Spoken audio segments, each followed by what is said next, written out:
Good evening, everybody. Welcome to the VMO TCUK, the penultimate round of the 2022 season here from Silverstone National. It's going to be a wonderful night of touring car racing once again. I'm delighted to be here in the commentary box. My name is Chaz Dracop, and I am, again, delighted to be joined by Aidan Millward. Aidan, it's a long time since, well, not only since we've properly spoken in Discord, but last time we commentated here together, we were actually at Silverstone, but it was multiple thousand horsepower American mail vans making their way around here. Do you think it's going to be much different tonight? Yeah, it was the Boxmaster GTEs, and then it was like the girlfriends of the drivers racing Clios or something like that. Oh, it was? Yeah, that was probably about a year and a half ago or something like that. So it's absolutely mental how long it's been. But to be back here at Silverstone, commentating on some touring cars, it's going to be an absolute laugh tonight.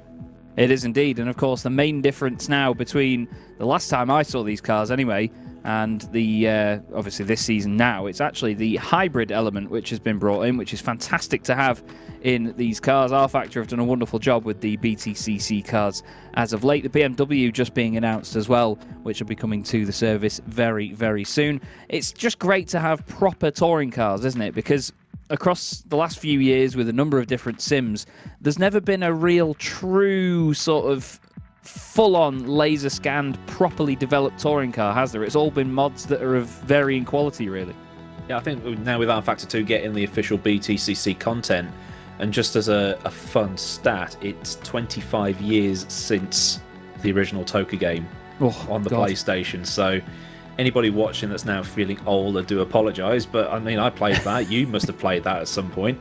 I know I definitely played TOCA 2 and things like that, but to have proper BTCC touring cars in a sim as, okay, it's debatable what's realistic and what's not. I mean, I've never driven one, so I can't comment on how realistic they are, but we've got proper licensed BTCC cars in a sim, and everybody I know who's driven them has said, these things are amazing, how can we watch? And it's just not, it's one of those things that we're just keeping in Britain that we're not letting out there. Like V8 supercars are shown around the world, NASCAR shown around the world, DTM was shown around the world when it was the older cars, but BTCC is still very much a British thing. So getting out there, maybe one day it will become what it was in the 90s again. Yeah, hopefully so as well, because I mean the NGTC regulations are amazing. The cars look absolutely stunning. They make such a great noise as well. That's one of the things that no real sort of game or sim has ever properly captured. Maybe TOCA 2 actually, it had quite the rasp and the proper gear change sort of pops and bangs that you would have had from the Super Touring era, but the sound is very unique from these cars. You would expect that, yeah, they might just sound like your everyday TCR car, but there's a bit of a difference in the sort of baffling and the way that the noise is produced. So I think it's great that we have such detailed cars, and cars that are good to drive, because you and I both know just how exciting touring car racing can be, but a touring car, a proper touring car, it's exciting to drive just on its own as well, isn't it? It's a proper spectacle with a big, massive lever of a gear shifter rather than flappy paddles like you get in TCRs, and that horrendously loud 4-pot turbocharged scream to go with it.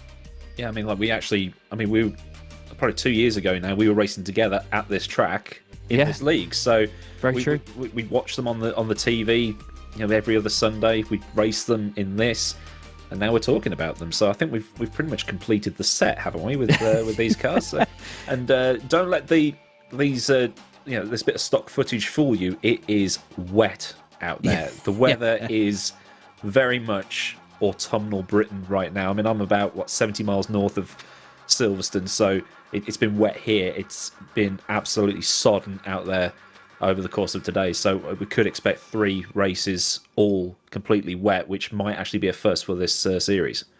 And it's been great to watch as well. We were having a quick look earlier on at practice, and you get the standing water, the rain effects and the reflections, and I mean, look at the state of it here. It's absolutely vile, but you can see now the drivers are lining up on the grid for the first race of the night. This is going to be, if I do my maths correctly, this is going to be round 25 of the championship. This 30-round championship that replicates the British Touring Car Championship oh so well. We've got the BMWs, the Infinities. We've even got some Subaru Levorgs and the Ford Focuses as well. There is one of the Focuses right near the front of the grid.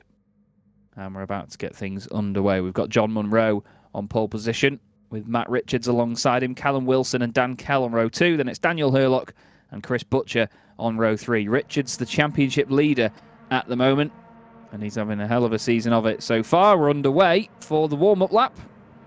Get everybody, hopefully, some sort of temperature in their tyres. Here's that grid again, then we'll recap it. John Munro, pole position, alongside Matt Richards, Ford and BMW.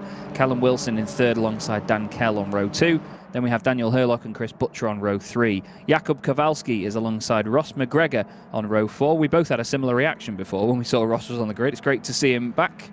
We then have Daniel Hyde in the Go for the Gap Racing Toyota alongside Dylan Platt in the Subaru Levorg. Kyle Benton is in 11th place with Tomasz Vak. Next up in 12th position, Scott Morris and Ben Willis make up the 7th row of the grid, followed by Johannes Lepit and Cameron Brewster for Drake Racing, just behind his teammate in 16th position. The back row of the grid is going to be made up of Chris Cobbett in the BMW and Phil Morby in the Ford Focus, a driver that we've both had some very big battles against in the past, to be fair, Aidan. Phil's a real staple of this championship, isn't he?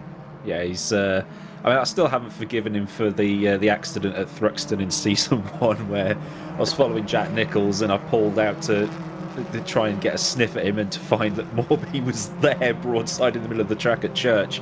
And it was quite a horrendous accident. It's a good thing I didn't have a direct drive at that particular point. But yeah, John Munro, YouTube's own John Munro, coming to park up on the grid. Matt Richards giving it some beans to get those tyres warmed up. It depends on how long everybody else is going to be waiting, but it's going to be a great start heading towards Copse. Very famous corner in motorsport for varying reasons. A little bit of a dry line appearing on the track, so the cars managed to clear some of that water, but Morby is now in position, so it looks like the race is about to get going.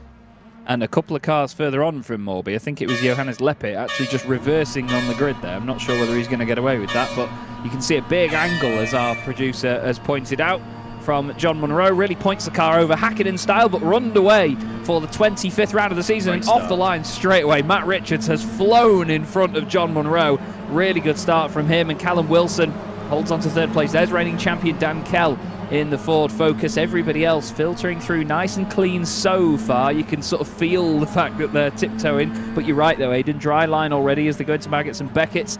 A little bit later on the brakes there, a bit of argy-bargy in the background between Ross McGregor and Daniel Hurlock side by side. You can see in the bottom right of your shot there the view from Phil Morby as everybody tries to sort of scrape along the side of their rivals, but nice tidy first couple of corners at least, but there's good battles going on further down. Yeah, as they're coming up to Brooklands now, Phil Morby under the bridge, trying to have a sniff at a couple of positions. Everybody's been nice and clean, no carnage on the opening lap so far, but Matt Richards getting an absolute vintage Turkington-style BMW launch off the grid there, so he's probably using his flappy paddle clutch again. That's probably why he's been so good with it, but the rear-wheel drive just get an absolutely stellar launch, as they often do in these kinds of conditions. They do indeed. You can see attack mode 1 coming up on the left-hand side of the screen. That's when the drivers are using the hybrid, which they can deploy in the sim with these cars. It's a fantastic element to have as well. It's been really exciting to see the drivers operating it in the British Touring Car Championship in real life, but to have it come through and be effective on the sim as well, just as exciting. There's Johannes Lepit in the TR powered by Geeks Energy Subaru Levorg. Great to see that some drivers are still driving that absolute boat of a machine, but to be honest, in its prime, that was one hell of a touring car, wasn't it, when Ash Sutton won the title with it? Yeah, it's like watching the TWR Volvos again, wasn't it? Yeah. Except they had a bit of performance. It's one of those, it's like the 787B of touring cars. Everybody holds it as a cult classic, but really it wasn't that good, as Munro is being sniffed at by Callum Wilson, who had a stellar performance for Newcastle United at the weekend, although it's not the same guy, but it's great to see the cars very close. Richards is basically just checking out at the minute. He's got nearly a second on everybody else. There's a bit of a wobble there in the background. It's Dylan Platt in his Subaru, painted like an energy drinks can, that, isn't it? That's a brilliant looking livery. That's the Toyota of Dan Hyde in behind him as Richards sets the fastest lap. So he's racking up the points at the minute, is Matt Richards. Point for fastest lap, maybe. Point for leading the race. He's on his way for the title, even though he's actually missed, I think, 5 rounds or 5 races of this season or something like that.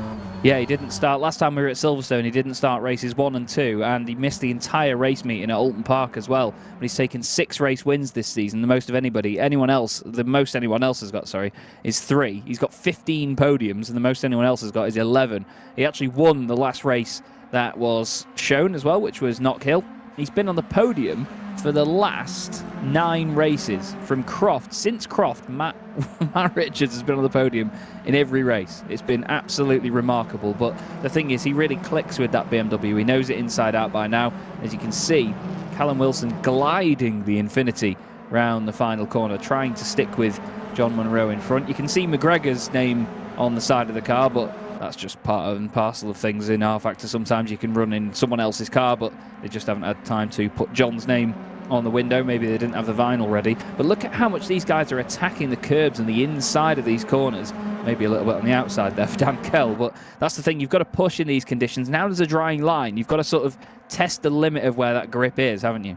Yeah, the railroad system in R-Factor 2, which is basically how this works. It's like a dynamic rubbering in of the track. So if Daniel Hurlock was to take the Giovanardi line right round the inside of that corner, it would wear the water away at that specific point. It's not set like it is in other sims, so no matter where you drive, it's going to rubber up, and you can see it at some points that line is going to get wider as the drivers start making these moves into Brooklyn. So it's a very clever system. They've brought in a big update for it, which changes the way it all handles, so it's a little bit more realistic than it used to be, but still probably something that none of the other sims have.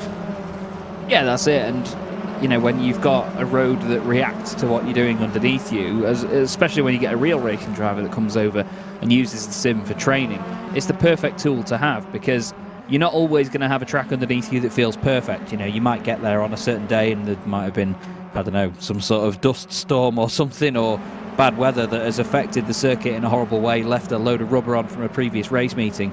And to have a perfect track all the time is not what a driver wants, because it could fill them with confidence. They could go into the real thing and then have a really bad time. Scott Morris is having a bit of a bad time at the moment, actually having a bit of a battle there with one of the BMWs around him. I think that is Chris Cobbett that's with him in car number 44. Very close together indeed as they go into Maggots on the brakes.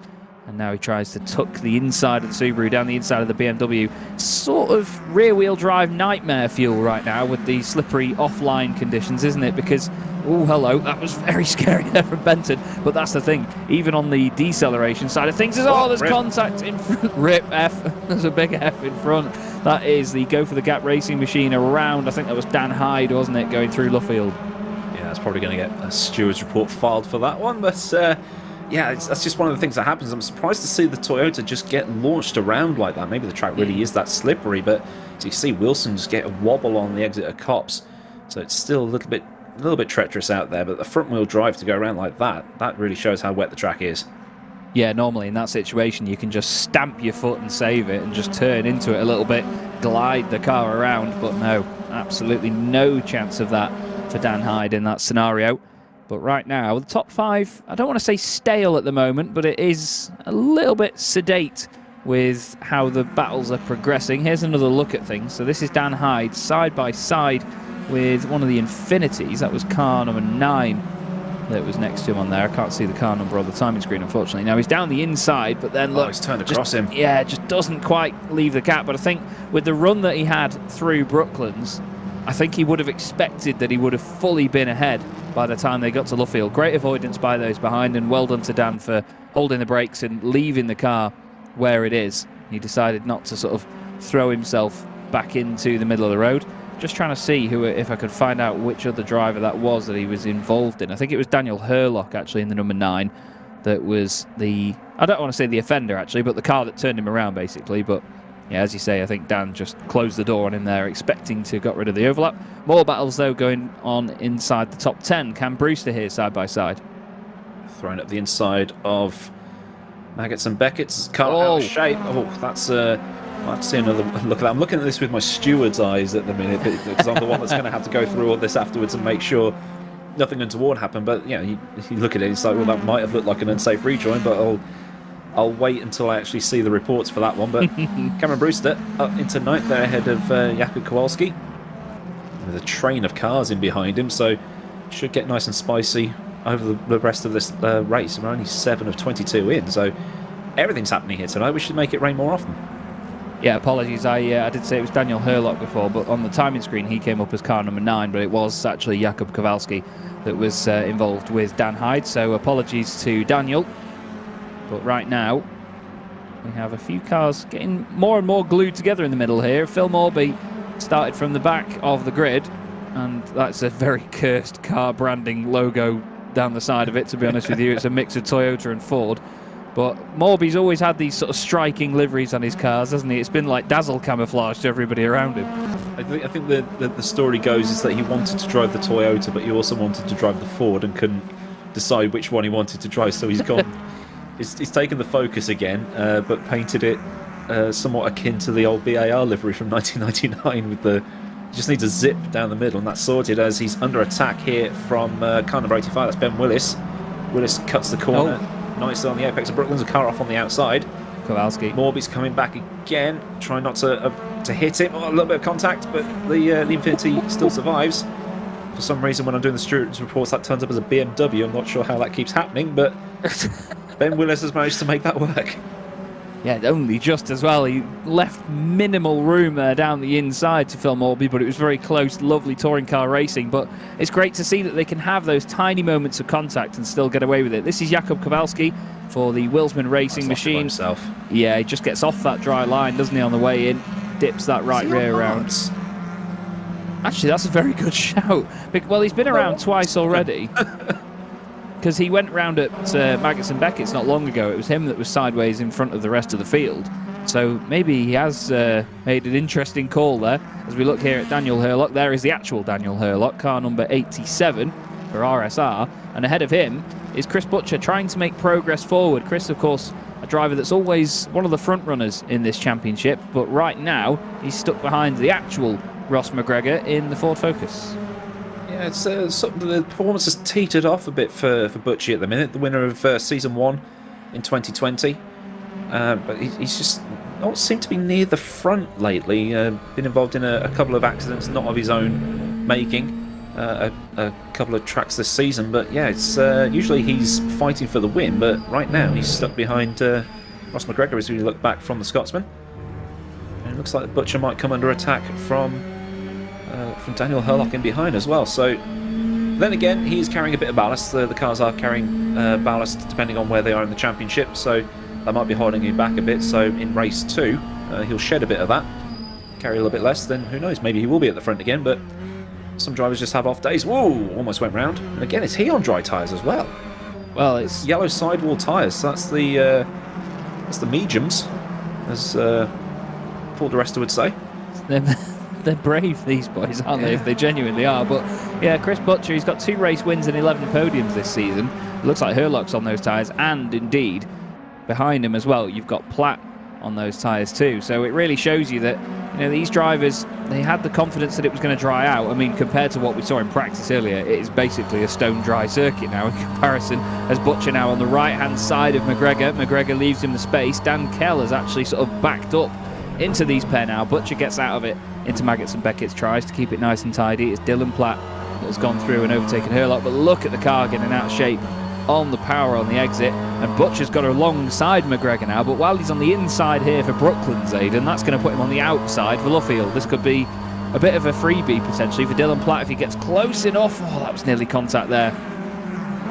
There still might be. There is. Still rubbing. I think he was trying the full John Cleland, Steve Soper from 1992 here with the almost vaulting it on 2 wheels there. But this is the thing with those particular corners, you know, Brooklands, Luffield. There's like 400 different lines you can take through there, so the racing's always brilliant. And there's not that many circuits left where you can do that. Usually it's just one line and that's it, and the racing suffers as people trying to go side by side through cops. Luckily, no 55G impact attempted murders today, as he hit the sawtooths on the exit. They just bottom the car out and spear you off. Shouldn't have a track limits warning for that with the new system involved, so you have to basically give up time if you know you're going off. So it's a little bit more lenient than it was before with the set black and white. You went off track. Here's a warning. As up ahead, that's Callum Wilson attempting a move on John Munro. Down the inside, John gives him the room as well. Brake discs glowing as he makes his way through Brooklands, and lovely stuff. Oh, straight off, that was Dan Kell losing positions, and Butcher's got 2 out of that. He's got up into 4th place, so he's got ahead of McGregor. And considering that Chris Butcher, after the little battle that he had before, losing out to Platt and then Herlock, then he mugged the pair of them at Copse, he's now then mugged the 2 Zancho cars as well, and Butcher moves himself up into 4th place, and he's going to be hoping that the guys behind continue to battle. There was a bit of contact there as well. I think Dan Kell potentially, actually no, sorry, it would have been Ross McGregor and Herlock having a bit of a kiss down the start-finish straight, both getting away with it. But Callum Wilson up into 2nd place. Great stuff in the Infinity. He's now going to be hoping to go chasing after race leader Matt Richards. This is the sort of turning point in the race now, though, isn't it, Aidan, where we'll see who's looked after the tyres, and most notably who's made the right call on the tyres as well, because the wets will be dying off right now. Yeah, the wets typically last a bit longer. There's a little quirk with them that in the right conditions they work probably better than the hards. But with the new tyre model and things like that, they're probably going to start burning out now. It's kind of like that, was it Thruxton a couple of years ago, where it rained halfway through the race, but then it dried out, and then it rained again, and it was like Ash Sutton was on the right tyres in the end, and he just went and blitzed everybody to win the race at the end. So it's part of the strategy involved with this particular racing, because there's only 22 laps. We've just gone over the halfway point, and a pit stop here is just basically just absolute ruins your race. So it's like pick one, and you've just got to like right now it's just cope, and you can see them sort of coming off the line, maybe to just cool the tyres down a little bit as they come towards Copse Corner, where that front left is going to get absolutely mullered. So it just goes, Carl Benton going a little bit off track as Kowalski set the fastest lap time of 1:01.7 here. Yeah, solid lap time indeed by Kowalski. Lovely stuff. He's hoping to make his way back through the order now after dropping right down into 15th position. He's not had the easiest time of it. We saw earlier that, of course, he was having a couple of spins here and there, but you're absolutely right. A driver's coming off the dry line right now to try and keep those tyres cool, and a very active approach there by Kyle Benton as he goes completely Piersbergen style there, the Eastern Creek. Right off the circuit there. I'm not sure Kyle meant to do it quite that aggressively in the BMW, but maybe when he did start to go off the dry line, it spun up the rears and actually lost a bit of traction on the back and sort of threw him sideways, because I don't think he was daft enough to go all the way off on purpose like that. But still, it's intriguing for the drivers further up the order, because there is still a mix of tyres up there as well. I mean, looking at the tyre allocation for this evening, obviously the drivers have to take part with at least the option tyre in one race. We only had 4 drivers really registered to use that during this race, and to be honest with you, they would have just taken the wets instead and maybe not wasted the opportunity, I guess. Yeah, I'm just checking my weather app right now just to see. It says drizzling right now, with drizzle for the next hour, so the track's going to remain moderately damp. Next race they probably might get away with using the with a drier compound of tyres, but like you say, they have to use a specific set, or they have to nominate a tyre to use as the option in one particular race, and there's rules regarding how wet the track needs to be before you can use the wets, to avoid people using that little loophole with the dry type performances. Dylan Platt trying a move here on that will be Chris Butcher ahead, so it looks like Butcher under attack again. Might lose a position within the next couple of laps as Dylan Platt's going to send it up the inside. A little bit of contact as they come up to Brooklands. Vauxhall gets a little bit out of shape, and Dylan Platt maybe around the outside. No, he's not got the drive, but he's going to have another attack into Brooklands, I think, at the end of this little straight here. Yeah, it was a bit of an interesting one, that, because Dylan did put the car down the inside, and I think Butcher was just really determined to stay on the dry line and not lose that traction on the brakes into Maggots and Beckett's. We've got the 2 Sancho Focuses stuck together here. This is Dan Kell behind Ross McGregor. These two currently running in 7th and 8th position now, and they were inside the top 5 earlier on, but have lost a couple of places in the long run. Dan Herlock is apparently in 2nd place at the moment. He is flying up the order because of that tyre choice. He's suddenly come alive here, actually, Aidan. I can't believe that he's got under the radar in doing this, but the boy's flying, absolutely flying at the moment. He's a good 1.3 seconds quicker than everyone else. Willis is now going fast as well, 1:07. That's another second, sorry, half second, quicker than Herlock. So the drivers that were on the dries, they're suddenly coming flying back through now. It's like Brands Hatch, what, 2018 was it, feature race? Not, I say feature race, the third race. There was one in the wet. Yeah. It's going back to that Thruxton thing. It's like later on in the race, everyone's on the right side. But that track is looking a lot drier now. So the likes of Richards and those who picked the wet tyres at the start of the race, they've lost the lottery here because the performance is now going to be dropping right off. Carl Benton's out of the race. I did see him in the pit lane earlier. Here's Daniel Hurlock on the mediums. There's someone else back there. It'll be Callum Wilson. He was on the dries as well, I believe, on the hards. So Matt Richards is getting the hurry up, and it looks like Daniel Hurlock might actually take the lead of this race with about 4 laps remaining. It's like Platt's coming with him as well. Now, the two of them were both making progress earlier on in the Astra and in the Lavorg, respectively. And he's gone round the outside at Copse. Nearly a bit of a touch between himself and Richards. They're going to be side by side to Maggots and Beckett's. And off the road goes Callum Wilson. He finds a gap on the right-hand side. Suddenly he's down the inside. Hurlock can break later, though. And there's a bit of contact between the two. The Infinity goes sideways and again and again and again. And then Butcher's down the inside as well. They're effectively 3 wide at that point. Echelon formation, boys. And then we've got Platt behind them in 5th. The whole top 5 covered by about 2 car lengths now. They're all moving around on the straight. Who's going to hit who? Somehow they end up single file. Platt's coming down the inside of Butcher. Wilson is just covering off that inside line enough. But look, Hurlock is almost coming to a stop, trying not to run into the back of Matt Richards, who somehow still leads this race, Aidan. Matt's trying to make that BMW as wide as humanly possible as Hurlock is in the hurry up again. Maybe a little bit of bump drafting. Oh, he's going to... It's a bit close. I thought Matt was going to come across and just get pit manoeuvred into the old pit wall here. Is behind. Oh, that was a bit of a Larry one, wasn't it? The car just going full slalom.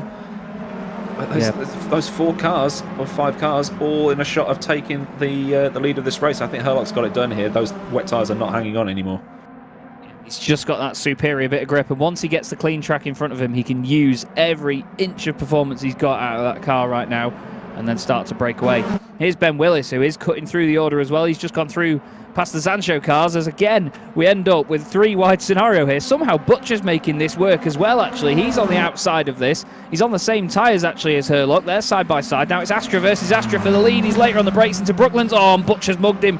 Butcher's absolutely mugged him with a cutback there. Hurlock's been his own worst enemy into Luffield as well, into the side of him there. Callum Wilson gives him a bit of a kiss as Hurlock now stays on the inside line, but somehow we were saying before that Chris Butcher's not quite having the performance we expected. Well, he's made this work, hasn't he? And look at Platt going past Richards. It's like a different car, completely different class.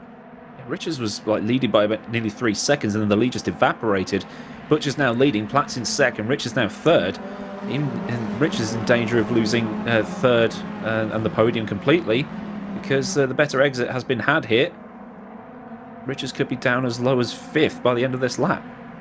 He could indeed. Hurlock looking really good right now, but like I say, he was his own worst enemy into Brooklands last time round. He was the one that was spearheading the run from all of the dry tyre sort of wearing cars, and then he's overdone it a little bit at the prospect of Chris Butcher taking the win away from him. There's only 2 laps to go after this, and suddenly the battle between Richards and Callum Wilson has just sort of been reignited again, but it's not for the race lead as we expected it to be earlier on. It's for 4th position between these pair right now, as the other 3 with the dry tyres on disappear up the road. Let's keep our eye out for where Ben Willis ends up as well, but this is Dylan Platt right behind Chris Butcher with this lap that they're going on to now, and then 1 more to go, so not long at all. About 2 minutes of this race left to go. Aidan, do you think Hurlock, if these 2 battle, could eventually get reeled back into this?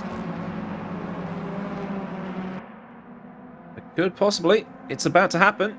Oh, that's a good move. Very, very good. Fair play. Up, switch back. Yep, and he's tried to come across too far, hasn't he, on the right as Dylan. And Butcher's bounced off the side of him. I know Chris won't be pleased with that one, but as he has predicted already, Hurlock is now right back in this. 3 cars for the lead with 1 to go in slightly slippery conditions. This is going to get sketchy, I think, as Platt now holds on. Butcher fills that gap only just. Wow, there was nearly contact there. Flipping heck, I don't know how he managed to fit an Astra in that gap, but it must have been a perfectly sized gap between the 2. 1 lap to go now, Aidan, and to be honest, Dylan Platt's done a great job to get up to where he is, but he needs to hold on. Yeah, Butcher's under attack from Hurlock now, but it's got to hold on for 1 more lap. The last lap's always the hardest when you're leading, because you don't want to get complacent, you want to keep the guy behind. It's even worse when they're less than half a second behind, but safely through Copse. probably not got the best run out as Ben Willis is trying to overtake Wilson now and trying to take Richards at the same time. Those wets are dead. So Richards is going to start sliding down, but at least Matt will have less weight for race 2. So dry tyres, less weight, probably back at the front again. Oh, almost. Close. Yeah, that was a scary moment there for Wilson, just coming off the brakes a little bit to try and get back down the inside of Willis into Maggots and Beckett's. Herlock looks down the inside of Butcher, and that's perfect for Platt, because that could mean that he takes the win here in this one. As he comes round Luffield once more, he's got quite the gap as well at the front of this. Dylan Platt, who's only scored 7 points so far this season, pulls off the strategy, makes it work, and he's going to take the win in the first race of the night here at Silverstone in the VMO TCUK. The Levorg is back on top, and it's the two Astras filling the podium of Herlock and Butcher. And behind them, Ben Willis is just not able to get past Matt Richards before the line. Richards holds on for 4th position. Callum Wilson is going to finish in 6th place. But wow, that race certainly threw up a lot towards the end there, Aidan. That was an absolute corker to get us started this evening. Yeah, with the rain still lingering around, it might get heavier in race 2. You never know. So got some really good unpredictable weather. But this is what the BTCC is about, or TCUK is about, with these kinds of cars. With the weather being as British as it gets, anything can happen, and that's why it's so great. It's indeed, and of course with the tyre choices as well, you know, the drivers have to stick to quite the strict sort of regulations on that. And it's great that with touring car racing, you know, we have the hybrid situation, but we also have ballast on top of that as well, which is lovely to see. Admittedly, I'm not a fan of the fact that the ballast has been completely eradicated in the real world regs. I think it was a fantastic playing field leveler, and that's the thing with touring cars. Some people say it's quite complicated with your reverse grids and other things, but I don't think it's that bad at all. It just makes for exciting racing no matter what you see. There's your race result then. Dylan Platt takes the win for the first time this season ahead of Daniel Herlock and Chris Butcher. Having a quick look down, and I think, no, it's not Herlock's first podium, it's his 6th podium of the season. Matt Richards, car 4, P4, ahead of Ben Willis in 5th, just overtaking Callum Wilson on the final lap.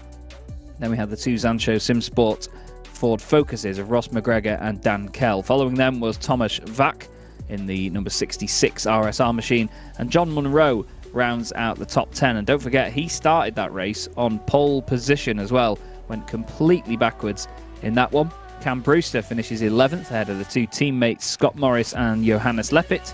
And we have Phil Morby moving from the back of the grid up to car 14, P14. Jakub Kowalski did not recover much further after getting to 15th place. And Dan Hyde and Chris Cobbett were the last finishers. And unfortunately, Chris's teammate at Vulcan Motors Racing, Kyle Benton, not finishing the race. But still, great prospects for the following two races of the night, rounds 26 and 27 to come though, Aidan. And to be honest, I'm kind of hoping that the rain does come back again, because it just makes for such excitement and great unpredictability, doesn't it? Yeah, it does. It's like I say, that's what makes the BTCC the BTCC. It's the weather, the cars. Like these are the cars that you can buy from pretty much any showroom in the UK. And like, I don't know about you, but when it was Super Touring, you picked your allegiance based off what your dad drove. So I was a Ford guy, and now you can still identify each car. So that's a Focus, that's a Civic, that's a Subaru, that's an Infinity, even though you can't buy the Infinity anymore. But that's why it's so relatable and why we love it so much, because they are basically cars that have been crashed through a Halfords and then raced. Absolutely. And I mean, I remember the wonderful story about the fact that John Cleland used to race so passionately and so brilliantly for Vauxhall, of course. But then he owned a Volvo dealership. So when the 850 came out, he says business went through the roof, because people would come in and say, "Is that the car that was racing on the weekend?" And he couldn't sort of turn and say, "Well, no," but because it was, even when it was the estate. So, you know, it really helped the car, and the whole sort of sales performance went through the roof. But still, again, you're absolutely spot on, mate. They are very relatable machines and really enjoyable to watch as race cars. We're going to take a quick 10-minute break here on the VMO TCUK stream, just while we get the next race all prepared and everyone ready to go for one more time this evening. And then we'll be right back with you. So from me, Chaz Draycott and Aidan Millward, and our wonderful producer Mike Yao, we'll see you in a few minutes' time.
The VMO TCUK here from Silverstone. Chaz Draycott and Aidan Millward in the commentary box with you, with Mike Yao on production. And we're just about to get set for the second race of the evening. This is going to be the 26th round of this 30 round championship. To be honest though, Aidan, we thought it was going to get a little bit sedate during that first race, especially near the front, but then all of a sudden with the track drying out, it really threw up a curveball, didn't it?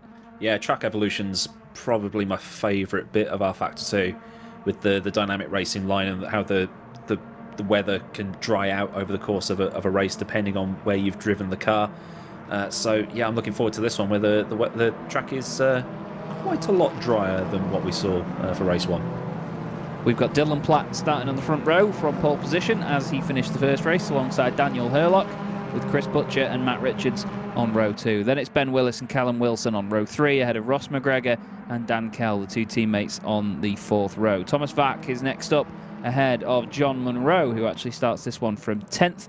Cam Brewster is 11th, with Scott Morris in 12th alongside him on the 6th row of the grid. Next up is Johannes Leppit alongside Phil Morby, car 14, P14. Jakub Kowalski in car 9 will start in 15th place, with Dan Hyde in 16th position, and at the back of the grid in 17th place is Chris Cobbett in the BMW. I've just had a message off John Munro before they set off on this lap, Aidan, and he said, I've not done a single lap in the dry on this track in any stage, so this will be interesting. Well, if it all goes wrong, we know who to blame. We do indeed.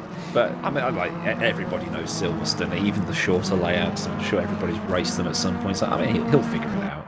Yeah. He'd be right, no problem. He will indeed. I was once told, actually, I was commentating on a British Supercarts event around here at Silverstone National in the real world, and apparently in the 1997 British Grand Prix, they were supported by the Supercarts. One of them went round Copse faster than Villeneuve did in his Williams, which scares the living daylights out of me. Yeah, Copse was a lot tighter back then, so they actually had to brake and shift into it. It was like a 4th gear corner at that point, but yeah, race about to start. Can't wait for this one. They're underway, a little bit tentative by the look of it. Fantastic start, though, from the right-hand side of the grid by Hurlock, and then Butcher goes from left to left again, and unbelievably, Platt just goes backwards off the start. Matt Richards gets a good getaway as well, goes straight up into 3rd position. A little bit further back, we've got Willis trying to defend from McGregor. That is for his 5th position and 6th position. They're side by side as they're going to Maggots and Beckett's. McGregor down the inside in the Zanshow Ford. He's just trying to hope that Willis runs a little bit wide there in the Infinity. Looked like there was a car running quite wide on the exit there. Now, let's not forget they have hybrid availability in the very first lap of this race as well. We don't have to wait for it to be activated like you do in the real world BTCC. So straight away they can attack, as is the mode on the car. But a bit of argy-bargy going on here, but again, a tidy first lap so far. I had to say it, there's a car off in the background, Aidan, one of the Astras. Yeah, a little bit of door rubbing. I mean, like, again, watching this with my steward's eyeballs as well as my commentator's eyeballs, it's hard to separate, you know, work from fun here. But we've got Matt Richards making a look into the outside of turn 1 here. Can he absolutely mug Chris Butcher around the outside? It's going to be a great move if he can pull it off. A little bit of argy-bargy by the look of it, runs in wide. He's going to move over, is he? Oh, the kissing wing mirrors as they come down to Beckett's. That BMW's got some great poke, though, in the long run, hasn't it? He's actually alongside Hurlock, around the outside into Maggots and Beckett's. Oh, Butcher down the inside. That's lovely stuff. 3 wide on the exit, Aidan. Now it's a big drag race. I think Richards might have the better run here, having the longer run around the outside to build up the power. He's going to have the inside for the Brooklands. Matt Richards could be back in front of this motor race. And he definitely is. So he should be able to get the virtual pedal to the virtual metal and start to pull away in the way that he hoped he would have done in race 1. But like I was saying earlier, a bit of door rubbing. It's to be expected in these cars. If it gets a bit too aggressive, then you're going to start issuing warnings and things like that. But still, driving standards have been absolutely brilliant today.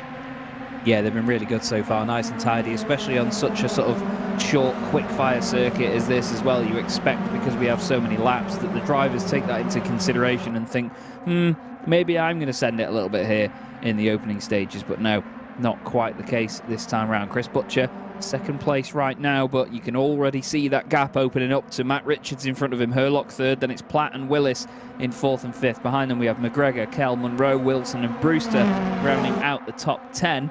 And to be honest, there's not a massive amount of battling going on right now in the top 5. They're just sort of eyeing each other up as well. Butcher eyes up the handbrake there, gets very sideways with the rear end through Brooklands, and that shows you that there's still a little bit of slippery surface just slightly offline through there, so they still have to be a little bit tentative, don't they? Yeah, I think it is actually still just very, very light rain out there.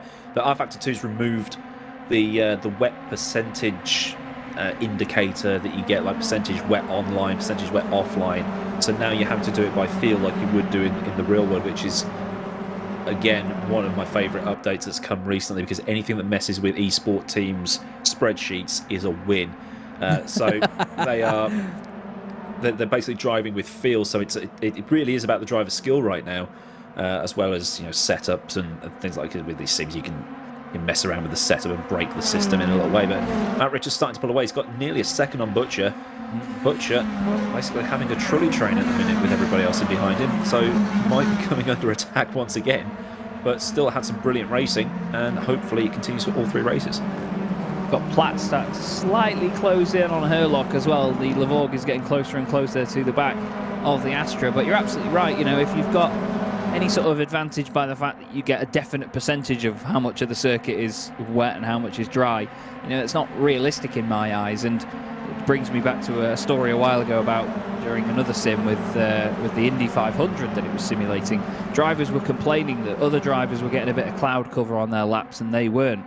But that's just the weather. You can't control the weather. They were demanding fixed weather, so everybody got exactly the same temperature on track at all times, and it didn't change. But you can't do that in the real world, so why, if you want to replicate it that well, don't do it in the sim either. I think it's great that we have the cloud cover and everything. It changes realistically now. We've got gorgeous day-night cycles. We've got weather that gets progressively worse. It doesn't just suddenly switch on and rain. The circuit doesn't suddenly dry out. It's all progressive and very realistic, and I think, to be honest, some people like the fact that sometimes you can mess with that and get exact figures and have everything right all the time. But for me, I'd rather it be a bigger challenge to these drivers, and in a bit of a sadistic way, maybe watch them struggle a little bit.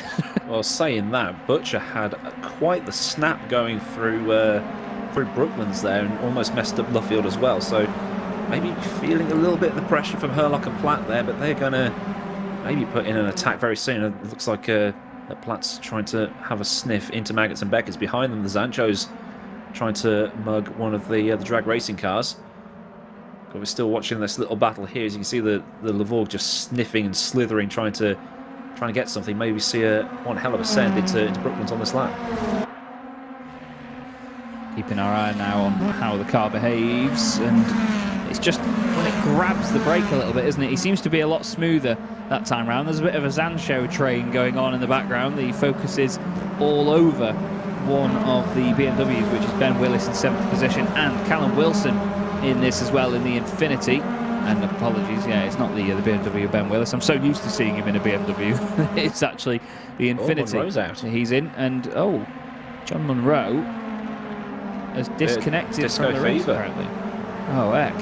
Well, that's what we say is like a simulated engine failure technically, isn't it really? And it's such a shame for John. Such a shame. And this is the thing, it can often come out of the blue, can't it? Absolutely out of the blue, out of nowhere. But so can an engine failure, I guess. Yeah, he's not had the best of luck this season.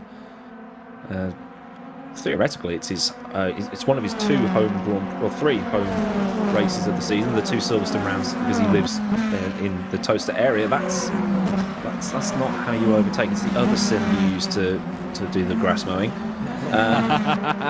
Yes. And that probably need to get another look at that one. But yeah, the Knockhill and the 2 Silverstone rounds being his home races, so it's not great for him that he's having these issues. But like you say, some drivers have bad luck all season. I think Nico Rosberg 2015 just couldn't catch a break that season, just absolutely dominated.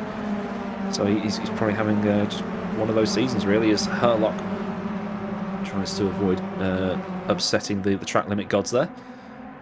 But soaking up pressure well. Sorry. Yeah, it looks like it has.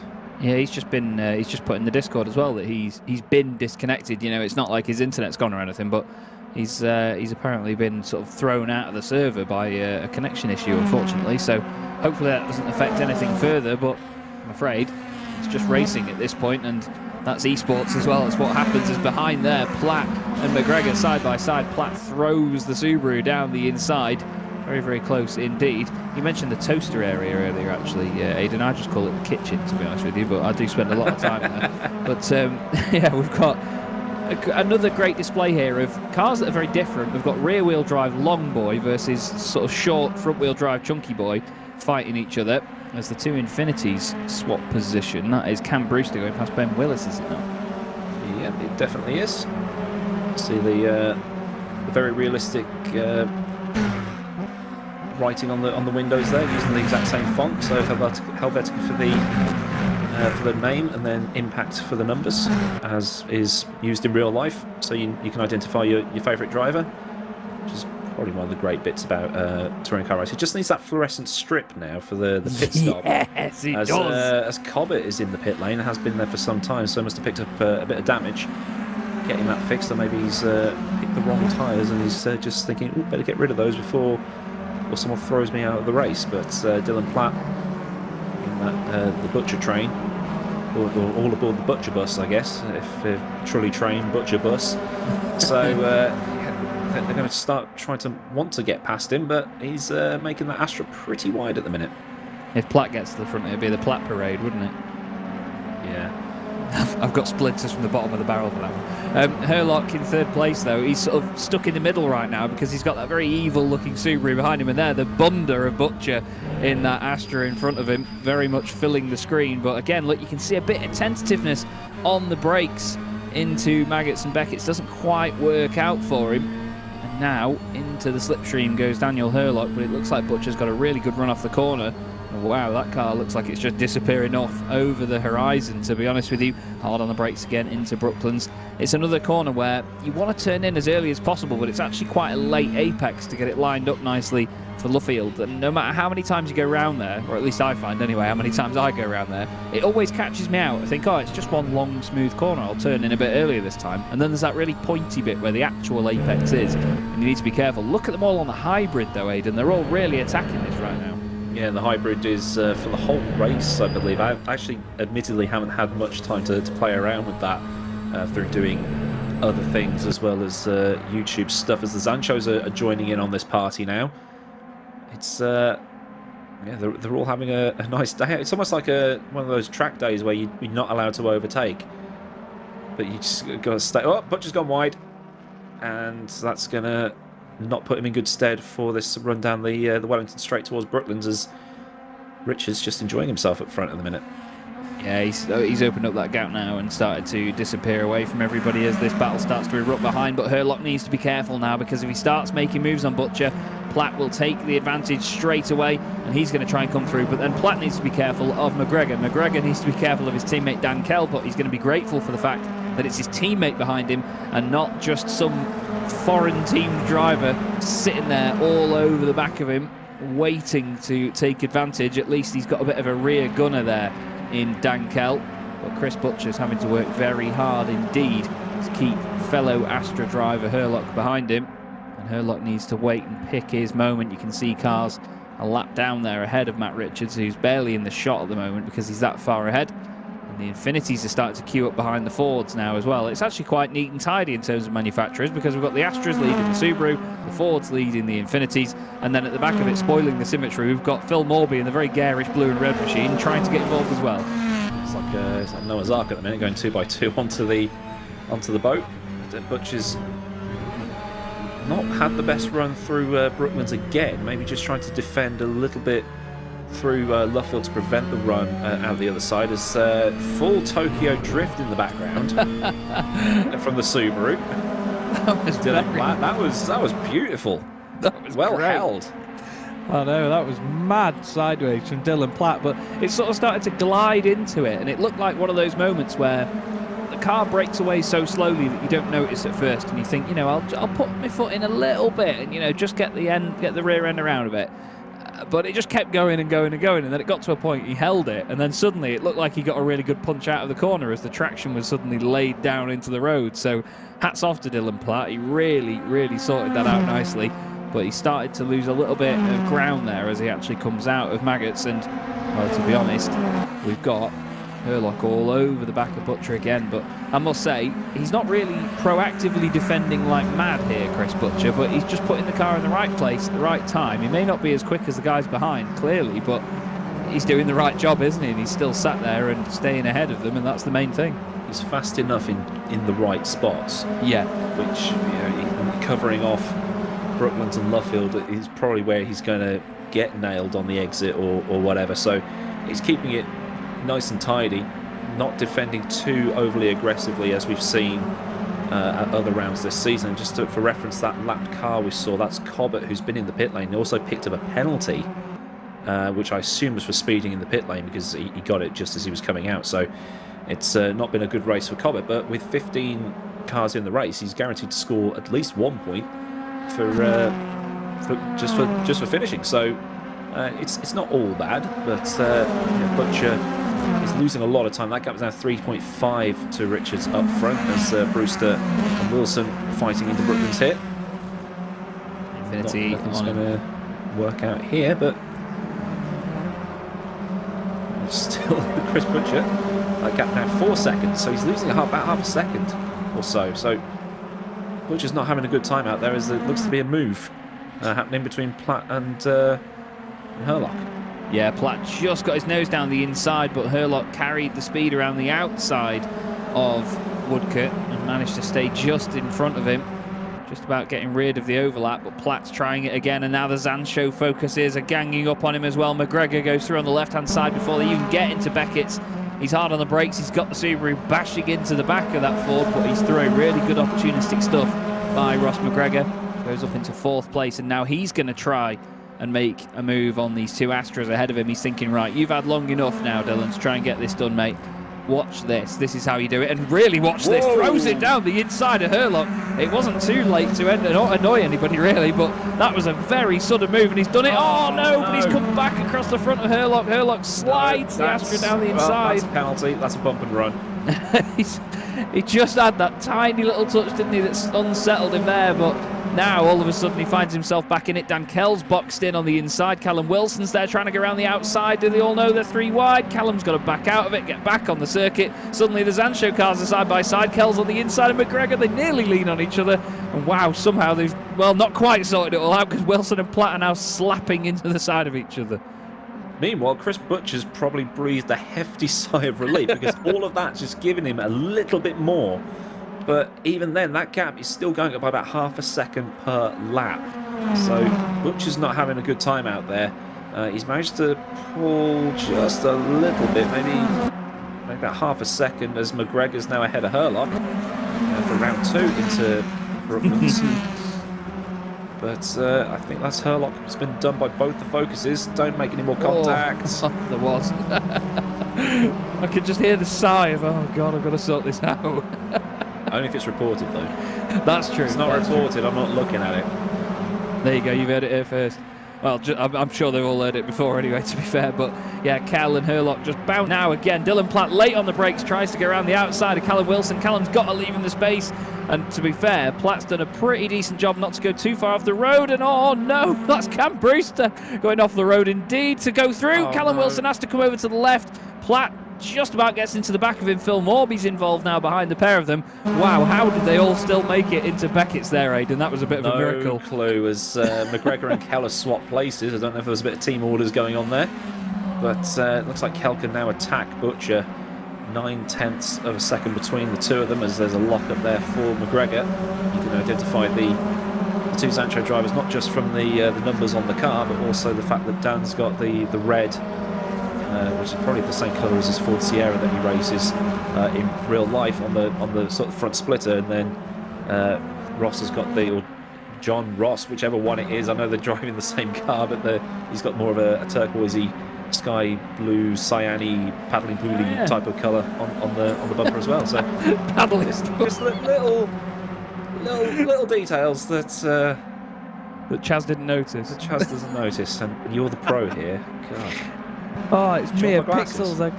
Yeah, please. Honestly, I'm leaning forward into the screen now to try and notice. This is a fantastic train of cars we've got going on here, though, behind it all. We've got McGregor, Brewster, Herlock, Wilson, Platt, and then Morby. And then even behind Morby as well, we've got Ben Willis. Johannes Lepit's just moved up ahead of Jakub Kowalski. Everybody's fanning out and trying to get one over on each other down the straight. As nearly contact between Wilson and Herlock, as down the inside of Platt has gone Morby. I think Platt might have overdone it on the tyres in the early stages here, Aidan, and killed them off because he suddenly got no pace compared to the rapid machine that he had underneath him before.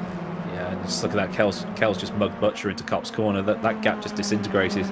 He's in front before the corner, so tyres destroyed probably on that Vauxhall. But all through the grid, there is something going on. This is the best part. Something's going on as Herlock is going to pick up a cheeky track limit infringement for that little run-off there. You're absolutely right there. There is always something going on in this sort of racing, and that's the beauty of it. You know, you've got different cars with different capabilities and positives and negatives about them. But you've also got the different tyre choices and drivers that manage them all in different ways as well, in changing conditions. There's so many variables. It's wonderful to see as Brewster throws it up the inside of McGregor in the focus there. There's a bit of contact between Morby and Wilson behind as well. Wilson got a lot of understeer on the way into the corner, just sort of drifted wide into the side of the focus. But Morby's been constantly moving forward over the course of this race meeting. It's going to be great to see if he gets a reverse grid pole out of this, because it's anywhere, I believe, from 6th to 12th, is it not? It is correct. Can get reversed. So Morby's right in the thick of it there, so he'll get a decent position either way, unless it's only 6th or 7th at the moment, so chances are in his favour. Callum Wilson now onto lap 20, just watching Herlock behind try and stick with Brewster and McGregor, who are having a fantastic ding-dong. And now we've got lap traffic in the mix as well, as Chris Cobbett has started to be lapped by the top 3, as Herlock nearly into the back of McGregor. Brewster goes through and the train gets even longer. Yeah, the battle's helping Butcher, so Butcher might still hold on to 3rd. 2 seconds between him and Brewster at the minute. But yeah, Chris Cobbett's going to have to get out of the way. He will get the notifications of blue flags. It's actually quite rare that we do see lapped cars like this. He's not having fun, but he's still plugging on and finishing. Doesn't rage quit, so fair play to him for that. Yeah, very rare that we do see lap traffic in this series. So it's just get out of the way. Don't interfere with anybody else. And at least it's happening at Silverstone rather than somewhere like Brands Hatch where there is nowhere to move over. Yeah, that's very true indeed. And yeah, you're absolutely right though. You know, with any sort of online racing series, if you are just circling around at the back on your own, it can get very frustrating, very lonely, and you think, oh, what's the point? But that's exactly it. You can get a point, for finishing in a lot of series when you have a sort of a generous point system. You can even pick up a few, but a lot of the time in championships like this, if you are up there in that top 15, then you are going to at least score points in the long run. And, when you are a bit further down the order, that 1 point can make an even bigger difference than it could at the very top of the championship as well. I mean, we've all seen championships decided on 1, even half a point sometimes, so you have to go and get every single one that you can. We look here at the RSR machine. Very good-looking car, I must say that, Astra, of Daniel Herlock. I really like that livery. He's been right in the thick of it all throughout this race, after starting 2nd on the grid. Still right up there inside the top 10. And nice stuff by Cobbett there to move over to one side, lets the train through. That's really wise stuff as well, as we're already onto the final lap here, Aidan. I can't believe it's come around that quickly already. Yeah, 22 laps, just over a minute a lap-ish. So that adds up to about like the 20 to 25 minutes that we expect from these kinds of races. Bit of a lock up there from the Astra of Herlock. Doesn't slam into the back of the Ford that's in front of him. But now, actually, Brewster's on the back of Butcher, and he's going to take that position. So, no pace from that Astra this evening. I don't know what's going on with Chris today. Brewster's going to be on the outside here. Is he going to either get a cutback or go around the outside into Luffield? No, not quite. He's going to have to try and mug him out of the final corner, but a little bit further up the road, as we expected in race 1, but didn't quite get to see. Matt Richards is going to take his 7th win of the season, extends his championship lead even further. Fantastic performance. Dan Kell, reigning champion, recovers and makes 2nd place of that one. And then behind him, we've got Butcher taking the podium. We're ahead of Brewster, and then behind him, the massive train that is McGregor, Herlock, Wilson, Morby, Platt, Willis, and then Johannes Lepit is just outside of the top 10. But I tell you what, we have to give a big round of applause to everybody in that big train there, because no matter what happened and no matter how much contact there was and all the shuffling, all of them finished the race and still very close together. That was top-level entertainment, that. Absolutely, which is what we came here to see tonight. For sure. And Scott Morris getting a bit drifty out of left field, so something with that Subaru is quite drifty, but it's all part of the entertainment value, isn't it? Absolutely is, yeah. We love the Subaru, and it is a big old boat of a car, but it's still a very potent race car as well, as we saw earlier. And, well, he decides that he's going to get somebody to pay for that sponsor sorting and get some big airtime for the Levorg. More airtime, though, was not really on the menu, actually, there for Matt Richards, but the Aerostream Motorsport machine gets the job done and takes win number 7 this season. Dan Kell, second place in the race, second place in the championship, and he really needs to start reeling Matt in further if he's going to take the fight to him in the last round of the season. Chris Butcher finishes third, another podium for him, well held on ahead of Cam Brewster and just about everybody else, to be fair to Chris. That was a great defensive driving. Ross McGregor finishes in 5th ahead of Daniel Hurlock. In 6th position, Callum Wilson ended up 7th ahead of Phil Morby, who continues to move further up. Let's see what the reverse grid's like for Phil and see if it goes in his favour. Dylan Platt 9th and Ben Willis in 10th. You could have honestly just shuffled that sort of top 10 as many times as you wanted and probably just got a similar result anyway. It was all over the place with all of the battling that was going on throughout that one. 11th place went the way of Johannes Lepit in the other of the... I believe he was in the Subaru, was he not? No, he's in one of the Infinities, isn't he? Anyway, Jakub Kowalski next up. Thomas Vack in 13th position ahead of Scott Morris and Chris Cobbett. And unfortunate disconnections for John Munro and Dan Hyde at the same time, which hopefully we do not see again. But it's a real shame to lose drivers like that through no fault of their own, isn't it? Yes, but like you say, it's the equivalent of a drive shaft blowing or the gearbox failing or running out of... Well, I mean, you can run out of fuel, but like fuel pressure problem, oil pressure problem. It's as close as we get, because none of these sims have that modelled. But I guess you have the wheel disconnect, the disconnect from the server, and all of that stuff. So yeah, it's just one of those things. But he'll be back for race 3. He will indeed, and we are going to get a reverse grid very shortly. I'm going to keep my eye out and see what that is during the break, but I believe we're just going to go for a quick 10-minute interval again before we come back for the 27th and final race of the night. Aidan and I, with Mike Cow on production, will see you very shortly.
Hello again, everybody. Chaz Draycott and Aidan Millward here for the VMO TCUK, the Pixelate VMO TCUK series of 2022, here at Silverstone National with Mike Yao on production for the final race of the night, round 27 of the 2022 season.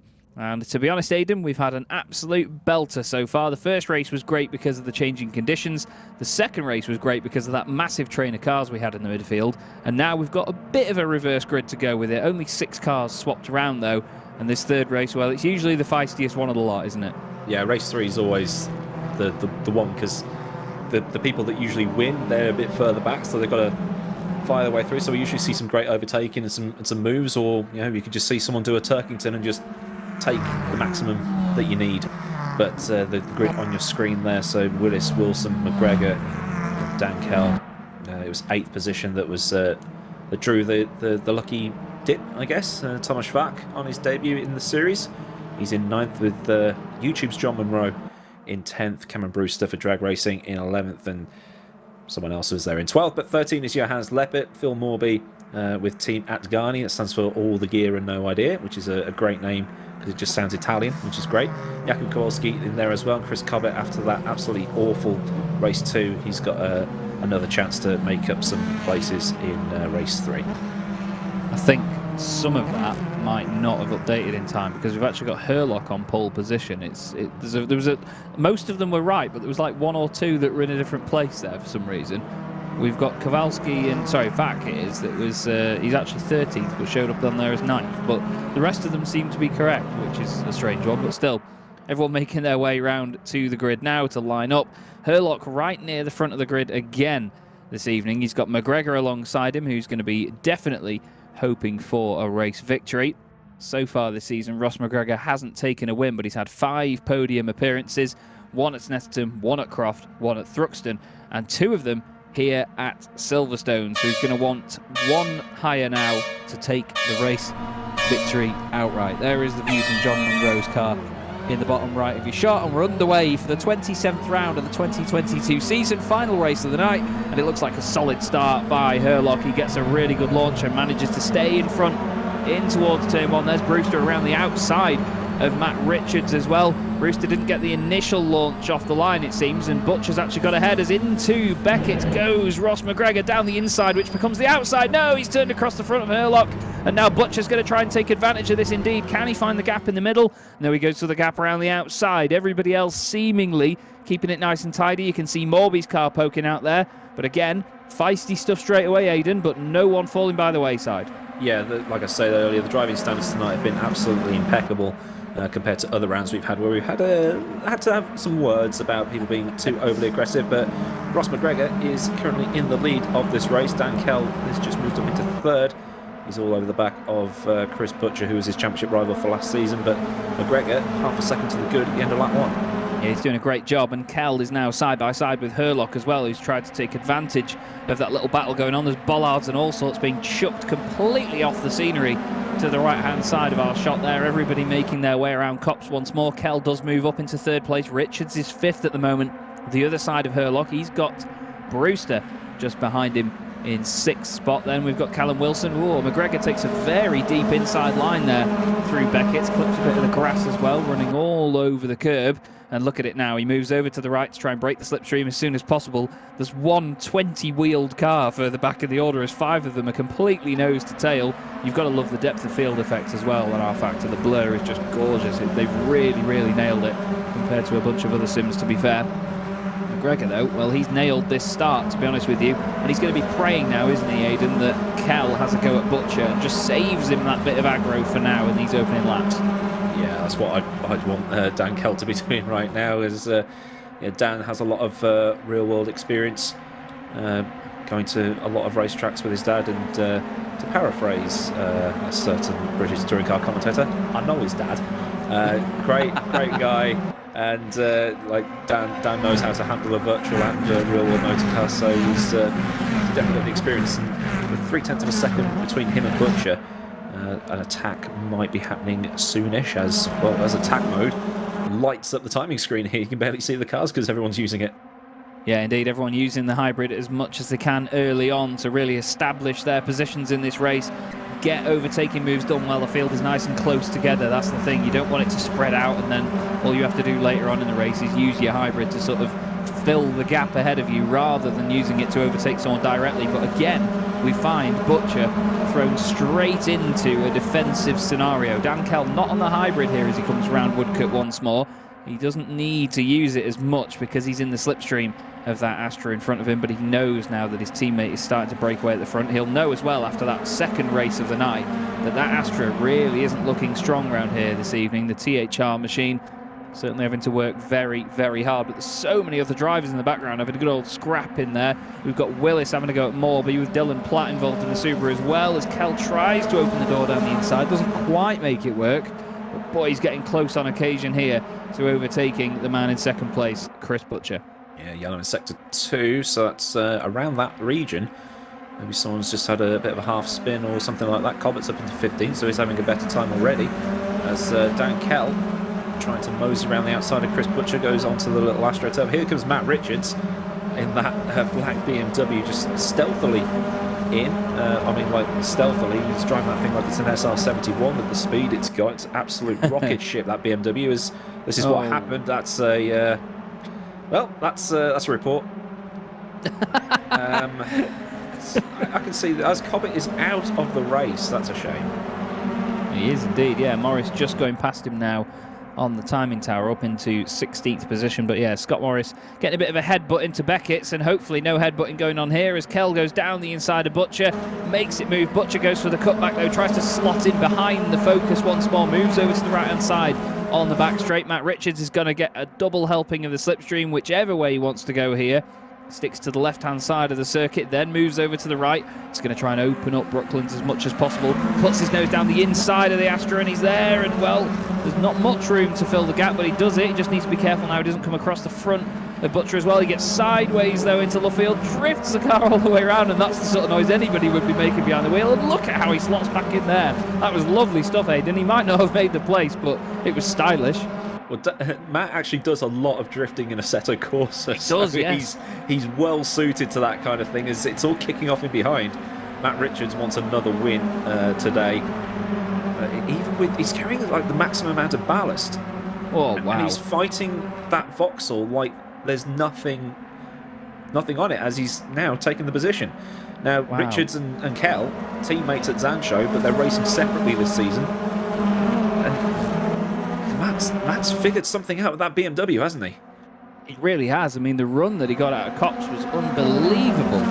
And it just seemed like Butcher did not have an answer for him at all. And Matt managed to get rid of the overlap by the time they broke into Beckett's. There's Callum Wilson just glancing the back of Hurlock's Astra, very close to him. The epic battle that's going on behind is actually the two Drake Racing cars having a good old ding-dong with Platt as well. There's no gap there, Callum. He tries to manufacture one down the inside at least, but Dylan Platt has had these two Drake Racing Infinities all over him. He was ahead of Ben Willis earlier on. He's just got the better of Cam Brewster, and Brewster's actually lost a place in the long run because of that. Munro has come all the way back up from the back of the grid into 10th position. Morby's actually gone down from 8th down to 11th. It's the first race tonight where he's probably up for finish. Well, he's not up for it, but he's going to be finishing lower than where he started because he was right at the back of the field at the start of the night, finished 14th, then he finished 8th. Now, unfortunately, at this point, he's down to 11th again. Probably get it back. Was it Stingray? Anything can happen in the next half hour. So it's. I mean, like Phil Morby's like a very much improved driver over the last couple of seasons. Season 1, he was involved in accidents left, right, and centre and things like that. But he's really sorted himself out. He's actually a really solid driver at the minute, doing really well. So fair play to him. I just wish I. No. That's a paddling.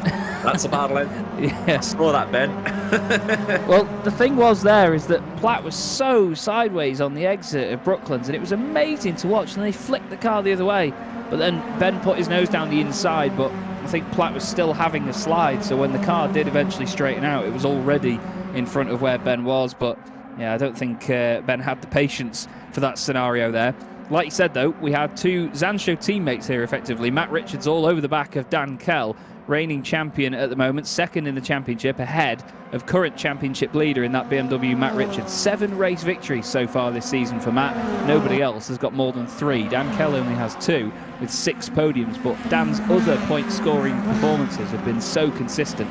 That's why he's right up there in the title fight. So 1-2 for Sancho at the moment, which makes me happy, and I'm sure you as well, Aidan, at the moment. Absolutely. Technically, technically a 1-2-3 as well. But I must say, one of my drivers of the evening at the moment has to be Herlock. He's in 4th position here. Here's that moment before for Platt. You can see it gets sideways again. He straightens it up. Then all of a sudden he's back in shot sideways, and you can see the nose is pointed further in than the apex. The car is already going around, and there's that tiny little kiss. And unfortunately, with it being a rear-wheel drive car, that's all it needs to go around, isn't it? Yeah, it's not like the party trick that you have with... oh, hello, this is Matt Richards making his way up into 2nd place. Yes, indeed. And that thing looks so... like, because we're watching it on Discord, and the thing's all compressed because Discord. That BMW looks so sinister with the lights. I was like something like Knight Rider or Transformers or something like that. It's like a middle-class Batmobile, isn't it? Yeah. It really is like Batmobile on finance, to be honest with you. The Batmobile, Retmobile. Yeah, that's it.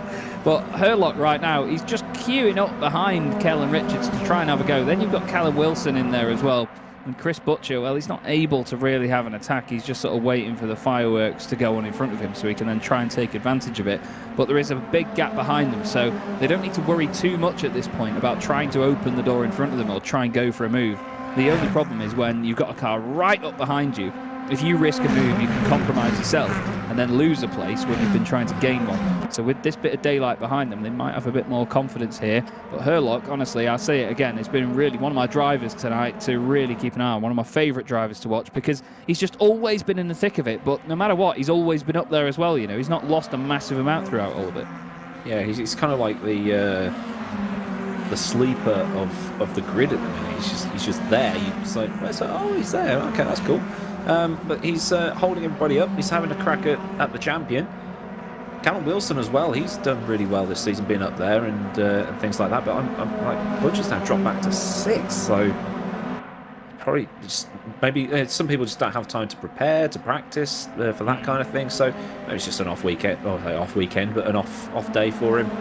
I know he's racing in GPVWC, so a different type of car completely, going backwards and forwards. I mean, I tried to do that last season and Brands Hatch happened, so yeah, I can only commit to one series at a time. But fair play to these people that can drive multiple cars one day and then another day and stuff like that. So can't fault Chris Butcher, but today it's just not been one of those days. Just want to bring your attention to the unbelievable amount of pace that Herlock's Astra had as he came out of Luffield and across Woodcote. He drove around the outside of Dan Kell and then slotted in front of him before they got down to turn 1 and made it look absolutely effortless. And Herlock is really on a mission here, on for another podium. Coming into this race meeting, he had 5 this season and 1 race victory, which he got, actually, funnily enough, at race 3 at Silverstone last time we were here earlier in the championship. I don't think he's going to get that at this point. 10 laps to go. He's only, well, I suppose he's only 3.6 seconds off McGregor, but to get up there, he first needs to get past Matt Richards. And I think everybody knows that unless you've got very different tyres on in specific conditions like we had earlier, that's a very tough prospect no matter how you look at it in that BMW. You said it before yourself, Aidan, that Matt just has found something in that BM to make it really click. And right now he's showing that with it being at the top of the standings and second in this race. Well, if you can have a crack, you can have a crack. You know, you take it, wouldn't you? It's like GP laps with his historic league where he beat Jernej Simončić on pace. So if you get the opportunity to have a go at someone, I mean, Matt Richards, he did Virtual Le Mans in 2020. He's done all sorts of stuff. So he's a very well-rounded driver, competes in a wide variety of stuff. So if you're someone like that and you think, oh, Matt Richards, yeah, I'll have a crack at him, why not? But that's racing, isn't it? He's like, you want to get as far up as you can. So if Herlock wants second, Herlock can go for second. He's got the pace to do it, so go for it. Well, yeah, that's it. I mean, I've seen so many arguments and discussions recently about what drivers are entitled to or whose corner it is on a racetrack and so on. And it always makes me think, well, it's a racetrack. They can put the car wherever they want. People saying things like, oh, you don't overtake at that corner, or you don't go for a move there. But it's a racetrack. You put the car wherever you want. You attack whoever you want on the racetrack whenever you want. That's the whole point of it. You've got to try and overtake the people around you. It's not who's entitled to what and where, and places you should and shouldn't do it. Drivers are entitled to make their own decisions and do what they want. So if Herlock does want to have a go at Richards, absolutely. I was just saying that basically it's a bit of a tough nut to crack right now is the Richards BMW, but still you can see that a lot of them are on the hybrid out of Luffield and down the start-finish straight as they come around Woodcote on this national circuit. It's one of those real gems on a calendar, isn't it, in the national circuit? It's not the most complex of things in the world. It's not a massive amount of undulation, but it still works. But you've spotted something, Aidan. Yeah, Callum Wilson has got a penalty. Track limits, most likely. So Richards went a bit wide through Copse. So it's track limits finally starting to catch up with people. Like last year with the old track limit system, that would have just been pinging penalties after penalty after penalty after penalty because it was just so strict. It was very black and white, like it is in other sims. So with the new one, where it's just like it gives you an opportunity, you have like a set amount of time you can gain, so you can. It's a bit like the old V8 supercars system with the curb at Adelaide, where it's like it's 2 laps left to go. I've got 3 strikes. I'm just yeeting it straight across, so you can't use them up in the way that you could in before. So, but you just take too much. White line's a white line. You cross it, you're going to get pinged. I've just had a message off John Monroe. He's been disconnected again. Yeah, I saw that. Out of this race. So unfortunately, it's really not come together. Considering he started on pole position at the very start of the night for John, it's all gone downhill from there, I'm afraid. And we will not see him get a race victory or anything tonight. I'm impressed by Daniel Herlock staying this close to Matt Richards, and all the time while they are pushing like this, they're actually breaking away from the cars behind. Dan Kell in 4th position is now 6.1 seconds off the race leader, which is Ross McGregor. Once again, he's absolutely checked out here. Ross is looking really good right now. I mentioned earlier that he'd be after a race victory because he's not had one yet this season, but he's had 5 podiums. And he wanted to go one better. He's on track to do that at the moment with 7 laps of this race left to go. And still there's a big train behind them, and still the likes of Platt and Morby are involved. Actually, sorry, it's not Platt, it's Leppit that's involved in that one. So he's really snuck up the order here, actually, hasn't he? Yeah, it's great when you see drivers sneak up through the order, because then it gives you that surprise of... It's not like a, what are you doing there? You're not good enough to be there. It's just like, oh, well done. Oh, there's Morby off the track, so that's it's going to be the track limit calculation device TM going after that one. It's a weird system to get used to, but I think it works a lot better than what we had before. But this train here, drivers fighting over the positions, all very clean. It's almost like watching the real touring cars at the minute. Yeah, and again, this is one thing that we always have to respect about sim racing, is the fact that it can replicate the real world racing so well. If you get the right grid of people together in the right cars in proper, decent conditions, that force people's hands when it comes to their talent in this sort of racing, it does replicate the real thing so well. They call it simulation at the end of the day because it is a simulation of real racing that we get to see. And these guys, we're not copying anything, they're just racing as hard as they can, but it just is so close to the real thing in R-Factor 2. It looks better and better all the time. That's one thing that R-Factor used to get criticised for, the way it looks compared to other sims, but honestly it's always getting better. The sounds are fantastic these days as well, I have to say. These new touring cars really have that rasp about them that they might have been missing before. And this little quartet at the moment is very interesting because it's 4 different manufacturers, 4 different teams, and each of them has their own sort of strengths and weaknesses at different points of the track, don't they? Yeah, it's a weird track, this one, because you go through Maggots and Beckett's and it's fast, and then you're sort of slowing up to turn in, and then you've got Brooklands, which we've talked about before, with the weird apex that it has, and you've got Luffield, which takes about 997 years to get round because it's just so long, especially in these. And I think it's just sliding further and further out every time you do a lap. 5 laps on the board at the minute, and that is one Chris Butcher under attack from one of the drag racing cars that almost loses it on the sort of sawtooth bit on the exit of the curb there.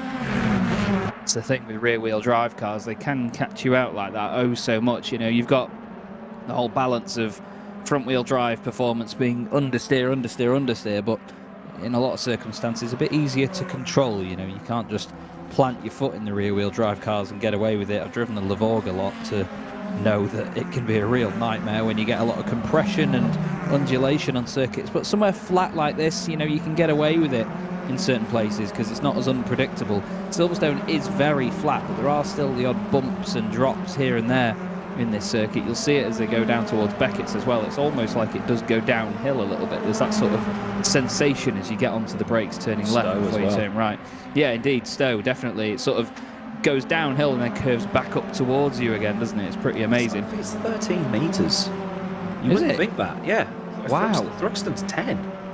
Oh my God, I didn't even realise it was anything like that. Did you not watch my video the other day? I did not yet. Morby through the middle. Absolutely love that. Brilliant overtake, Morbs. That was brilliant. Amazing. And the funny thing is as well that Willis and Leppit, when they report that back, they'll be like, oh, did you see that red car go past me? Oh no, I thought it was a blue one. It's like through the middle of the pair of us. Who was that in that blue car? I don't know, but I had a red car go through the middle of us. Anyway, that was brilliant stuff by Morby. Great opportunism. And I think he must have heard me earlier on because I said it's the first race of the night where he's going to finish lower than he started. He's actually now moved up 2 places where he started. 8th up to 6th, which is where he would have been hoping he was before this race got underway, because that's what the reverse grid was. Yeah, I love the reverse grid format. People are like, oh, you shouldn't penalise the faster drivers and things like that, but I think because we criticise top-level open-wheelers, we'll call it, for trying to manipulate things more for entertainment, but touring cars always seems to have that right balance between entertaining the fans, and they turn up in their droves. More people will turn up to a BTCC race than some football grounds on a Saturday afternoon. And you've got the actual racing, which is always what people want racing to be: fast and frantic and close, and always something going on. So yeah, I love the whole reverse grid thing, because then it makes the faster drivers work through the field. Show them how quick you are. Absolutely. And, you know, Richards has a big old drifteroo, and Herlock says, thank you very much, mate. That was a wonderful slide by Matt. It didn't do anything for his race chances, and he's still kicking the back end of it out now. The tyres will be red hot on the rear of the BM, but that's all Herlock was waiting for.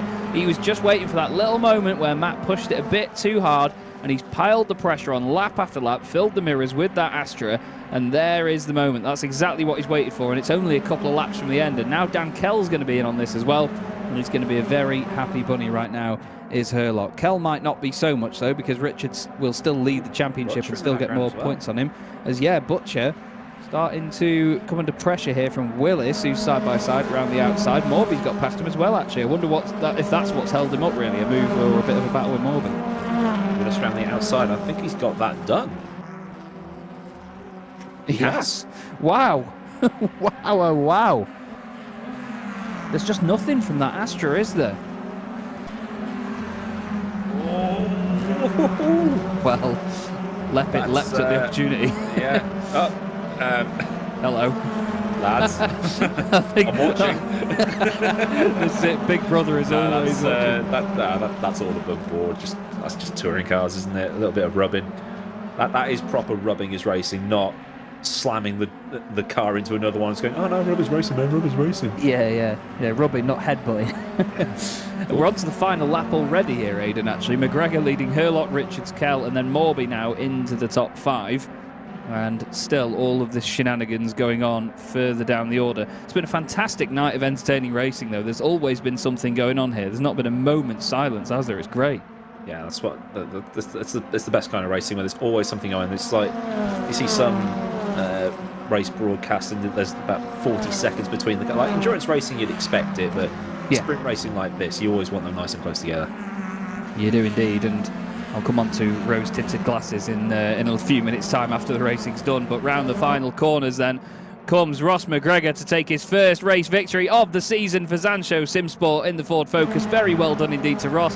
What a great night this has been for Daniel Herlock. Second place, beats Matt Richards on the road. I said it'd be a tough challenge. He just waited for him to crumble. Matt takes another podium though, and that's been another solid night of results for him ahead of Dan Kell, so he extends his championship lead even further. Morby next up in 5th place, and behind him Johannes Lepik, Chris Butcher down in 7th, Ben Willis 8th ahead of Cam Brewster, and Thomas Vack will finish the top 10. We then look again at Scott Morris around the final couple of corners, potentially doing a bit of drifty poos in the Subaru once more. But that does cap off a very, very entertaining night's racing, Aidan. We certainly chose a good one to come back for. We did. We should do that again for the finale, if unless I end up being sort of lobbed in a cupboard somewhere by Mr. Jeffrey, who was supposed to be commentating tonight. Hopefully he's got that car sorted out and the AA has picked it up. But yeah, it's just so good to watch this kind of thing, and I'm sort of getting a bit of FOMO here because I kind of now want to be on that grid doing it. But I think there might be a little bit of a conflict of interests. Just be like, no, I'm going to throw that out. I can punt you off. I'm going to throw that out. I'm the steward. But yeah, it's a great league to watch, and hopefully when all of the content is now in the game for the BTCC stuff, we can get this out on somewhere and really promote it and get it out there and see what kind of thing we can do with touring cars, because they're kind of like the forgotten category in sim racing, because it's always GT3s, isn't it? It's always prototypes. It's always that kind of thing. It's like, this is the best racing you will get online and offline in real life. This is the best racing you'll get.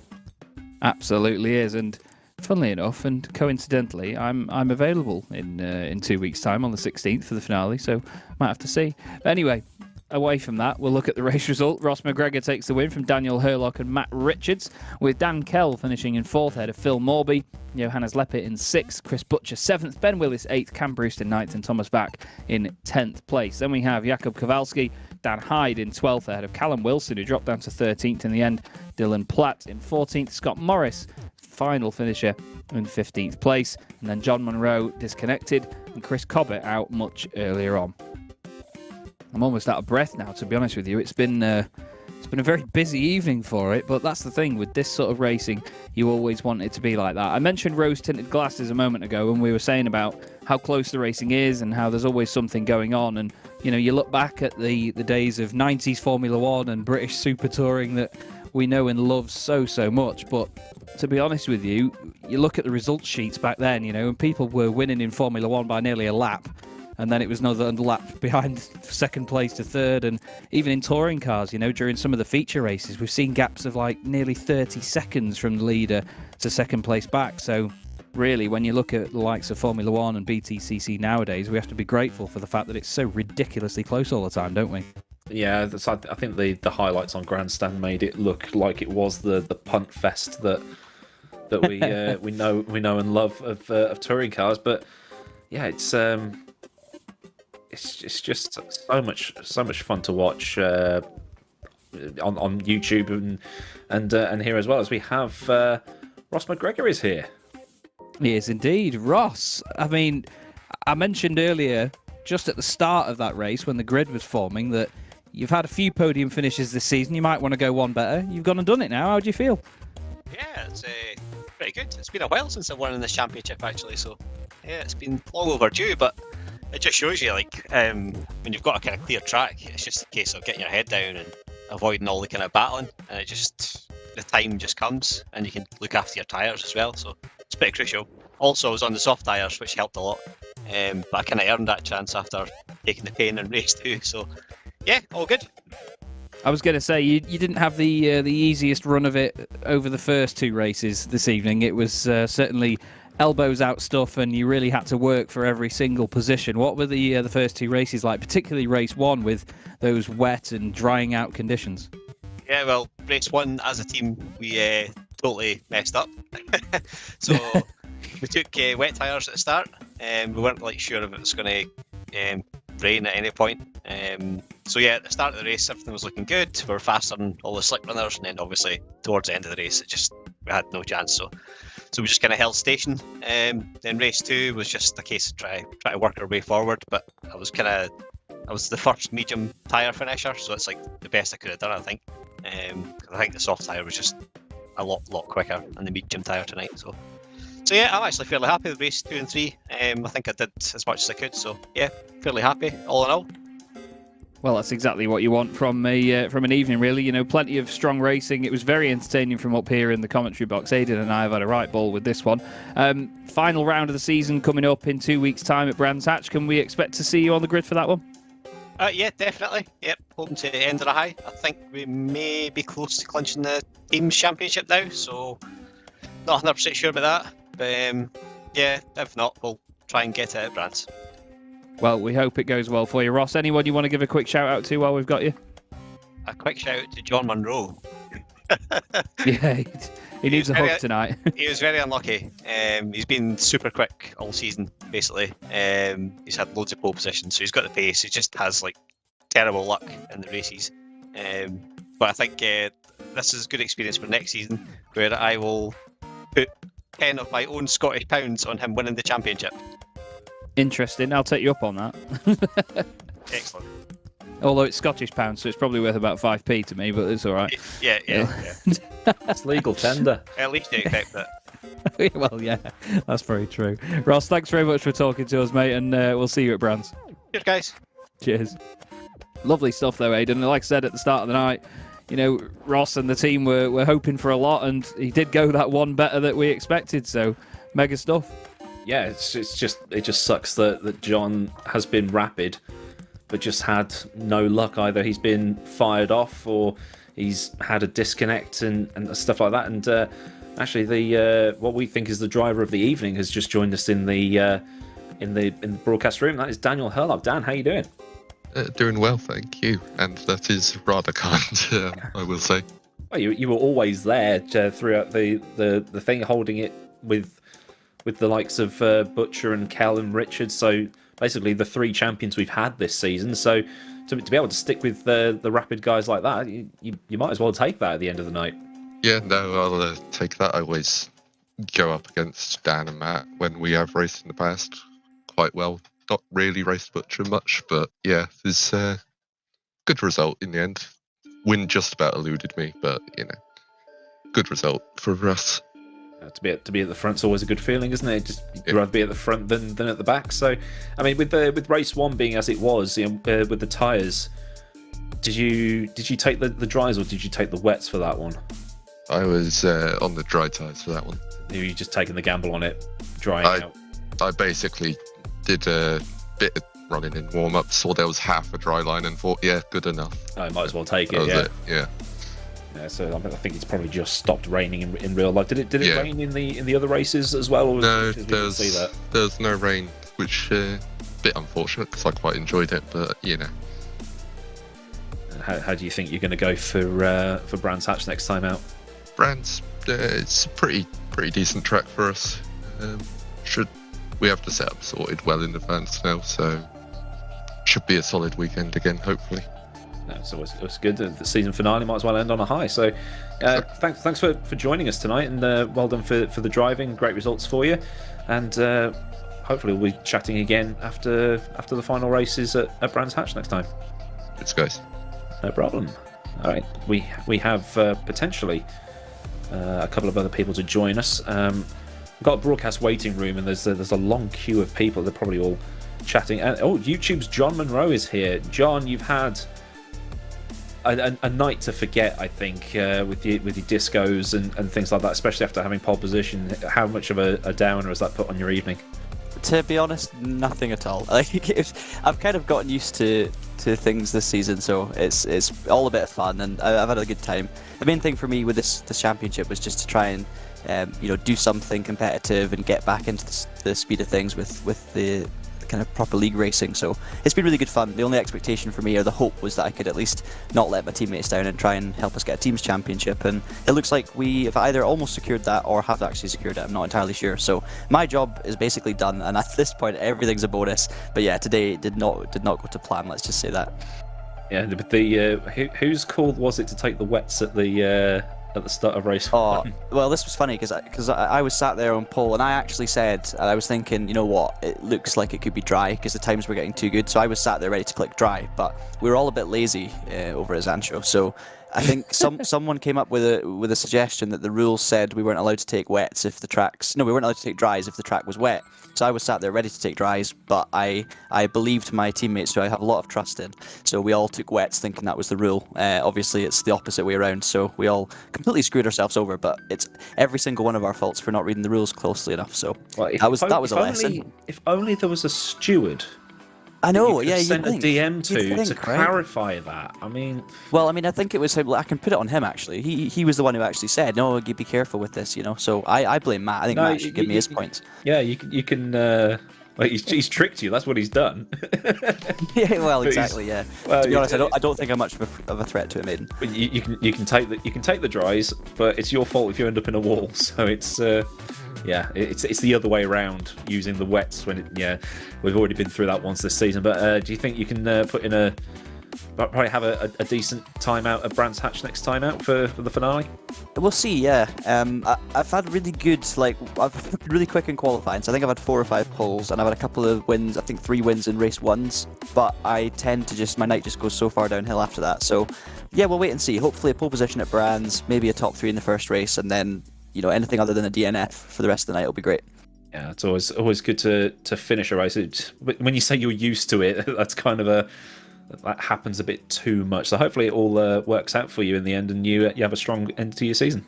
Yeah, thank you very much. Yeah, no, it's been really good fun all year, and as much I've been really unlucky this year, but I've also made a lot of mistakes myself as well. So yeah, it balances itself out, and it's been really, really good fun. So thank you for all of your work on the broadcasts and the penalties and all that, because I know it's been busy for you at some points, Aiden. But yeah, hopefully we'll have some fun at Brands and wrap up the season in a nice way and hopefully celebrate a team's championship. Yeah, I mean, no bias, but it would be nice to have a constructors championship at the end of it. But one more thing as well, I'm gonna put 20 Scottish pounds on Ross McGregor beating me next season, because he's just that man has talent. Now, did you see him in race 3? He was incredible. So he was flying. I might actually put. You know what? I'll put my whole bank account, 30 quid, on Ross winning the championship. Is that how much it's worth now with inflation? Well, it's dropping by the minute. We'll reassess tomorrow. Okay. Yep. Thanks for joining us, and hopefully you have a better time at Brands. Yeah. Cheers, guys. No worries. Oh. Well, 30 quid. I'll take that. 30 quid. It's a pizza, isn't it? A decent pizza. Well, what is half of one from Domino's, but still. Yeah, true. Other pizza places are available, by the way. Yes, indeed, they certainly are. We have Chris Butcher with us tonight, and I'm actually really glad we get to speak to Chris. Didn't seem like your night tonight, Chris. It was like somebody had stuck a massive magnet on the back of that Astra, and everyone was glued to the back of it, and you were towing everyone around. Talk us through it, mate. Yeah, well, that's what happens when you run a Snetterton setup for Silverstone, and your first practice laps were in the wet. So yeah, not ideal, but it was good fun. I enjoyed it. It was quite a challenge to keep everybody behind, and with hindsight, I think I did quite well, to be honest. And it's a while since I could say I could enjoy one of these races, because I've been struggling a bit in the second half of the season, really. So since it became clear that I wasn't going to be in the title fight towards the end of the championship, I just sort of approached it in a different way and just thought, you know what, I'm just going to go out there and just enjoy the races, and I think that really helped tonight, to be fair. And I've not really bothered about the results. I just focused on having good battles with people, and I don't really mind, to be honest. Well, hats off to you, Chris, because to come in here and say that you've enjoyed it, there's not many drivers that would have enjoyed a night like that. But like you say, when your focus shifts a little bit from a title fight to just enjoying the racing, we're all here because we're here for the love of it. We're not here because it's a job and we have to do it. It's great to see that there is still that passion behind the wheel there, because it did seem like the car just wasn't quite in the right place. We didn't know whether it's set up or whether it was just the car in general that didn't suit it. But then obviously we were looking at the other Astra that was around you with Dan Hurlock at the wheel, and there was a distinct difference. So we were sort of speculating throughout what was going on. The defensive work, though, you had to hold off a lot of guys in a lot of places there. Were there any certain little knacks that you had to doing that, or was it just a case of see who goes for the send and when and just react accordingly? Well, in race 1, it was I know I was sort of on the attack, but there was very much only one line in race 1. So whenever somebody came up behind me, it was just a case of staying on the dry line. To be honest, that was fairly straightforward. In race 2, I kind of figured out that I was quite good coming onto the Wellington Straight. I was getting a decent run out of there. So I thought, if I could just sort of hang on around there and use my push to pass down the straight, then it's going to be difficult for people to have a go into Brooklands. So that's kind of what I focused on, really, and it seemed to work for the most part. But then people would just manage, as the tyre wear sort of started to be a factor, people could stay a bit closer to me. So it was only a matter of time, to be fair. And in terms of where we were versus other cars, we've never really had the car in the right window, to be honest with you.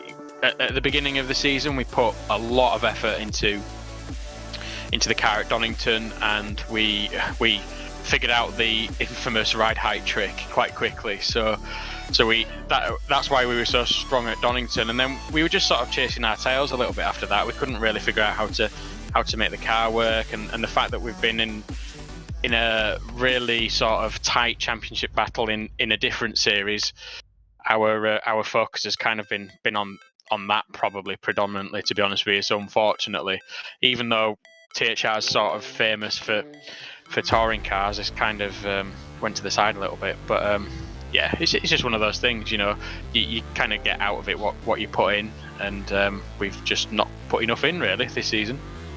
Well, it's a shame to see the results not quite going as they did in previous seasons, but it means now that you go to Brands Hatch at the end of the season, maybe with not as much pressure on your shoulders this time round. Is it a circuit that you're really hoping to enjoy and get the most out of? Because it is a bit of a cracker, isn't it? I hate Brands Hatch, to be honest with you. I'll dug myself in a hole there. I never really do that well there, to be honest with you. But no, I might not actually be able to make the race because I've got a conflicting race on Wednesday, so we'll see. I'm not quite sure how it's going to work out yet. I might be able to make it, I might not, so I'm not really sure, but it would be nice to see the season out. But there's not really any expectations, to be honest. Just go out there and have a good time. Well, we do hope, of course, to see you out there on the grid, Chris, and if not, then best of luck with your other commitments that evening. Is there anyone that you'd like to give a quick shout out to or a quick thanks to while we've got you in the box? No. Yeah, there is. Well, we've got to say thanks to VMO and all the admins that put a lot of time into doing this, and Aidan for all the reports that he has to deal with, because I'm sure that's I know from taking part in those things myself in another league, I know it's a thankless task. So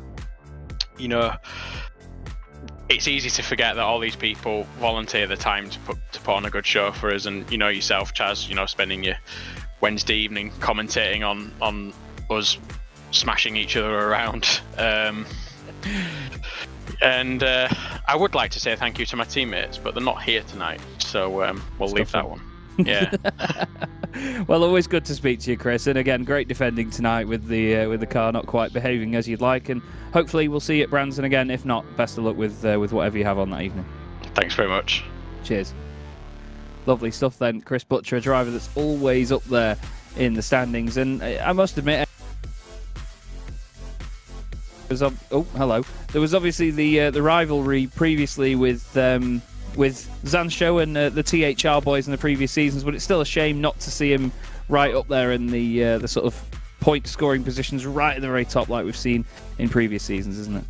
Yeah, they were the team that it's kind of like the I guess the Mercedes versus Red Bull thing from last year. They were, yeah. I mean, it got heated, and it's just like, lads, come on, this is a banter league. We're just having fun on a Wednesday night. It's like there's no money on the line here. You can sort of chill a bit, but we've sort of got past that now, and we know what everybody's about and things like that. So yeah, you sort of get through it, but that's just blokes, isn't it? We want to punch each other, and then the next minute it's just like, hey, look, I'll buy you a pint. We're over that now. That's it. Give me a hug. No. Indeed. Well, one driver that probably went through a bit of that tonight, to be fair, with wanting to punch people, but then at the same time absolutely loving what was going on, was super sub Dylan Platt. I mean, Dylan, you had a hell of an evening. Started off with a race win, and then, of course, you were right in the thick of every battle from that point onwards when the circuit was drier. Talk us through what that was like, especially in a boat like the Livorg. Yeah. I only found out like I was racing during the practice session, so I didn't. Oh wow! And then thrown in straight into the heavy rain conditions. And race 1. Was an absolute blast trying to fight my way through on the dries on a half-wet circuit. Race 2, slightly more frustrating, and probably did want to punch some people at points, but that's racing. You go through those. Race 3, had some contact with Ben Willis, which spun me around. He's apologised. No harm done.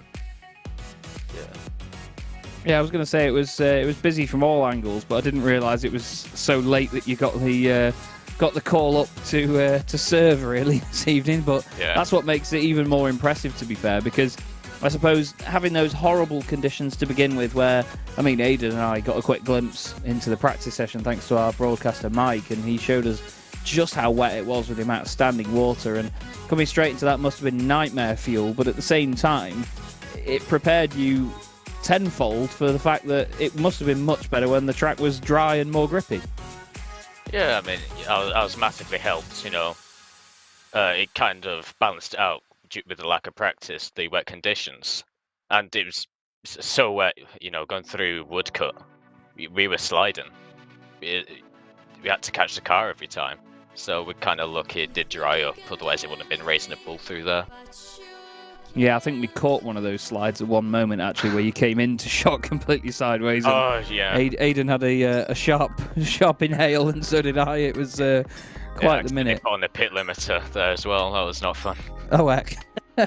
Yeah, I can imagine that would catch people out behind. But still, you were one of the most entertaining drivers out there tonight, has to be said. Can we expect to see you back on the grid for Brands, or is this a one-off cameo this season? We'll see, depends if Dan can race again. It's all dependent on his issues. Or if anyone else might want to give me a go, I don't know. We'll see, but I'd love to. Well, we really hope to see you out there, Dylan. It'd be really good to have. Either way, you were a great addition to this evening, and of course, well done on your respective results. Anyone you want to give a quick shout to while we've got you? Just, my team, the setup from when I last drove it has taken a massive step forwards, and it's very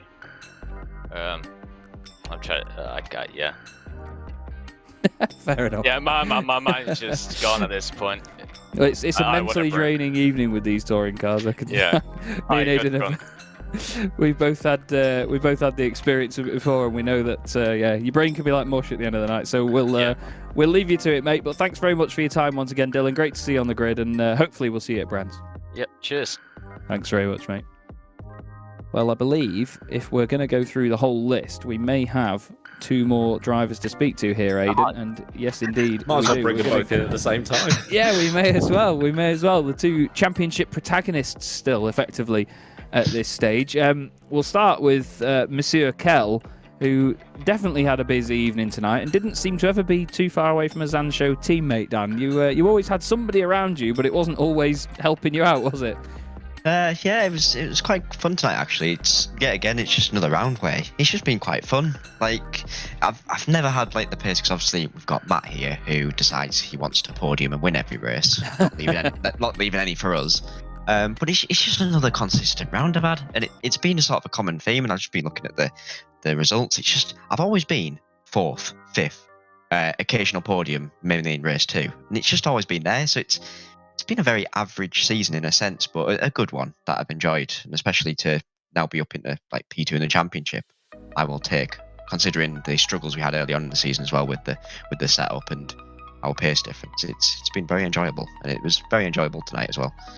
Well, I was just saying before, actually, when the third race was coming to an end, it's the fact that coming into this race meeting, Matt had 6 wins and 15 podiums. You had 2 wins and 6 podiums, but the gap really wasn't massive between the two of you, because when you're not on the podium, you're still right up there in the top 5, scoring consistent points time and time again.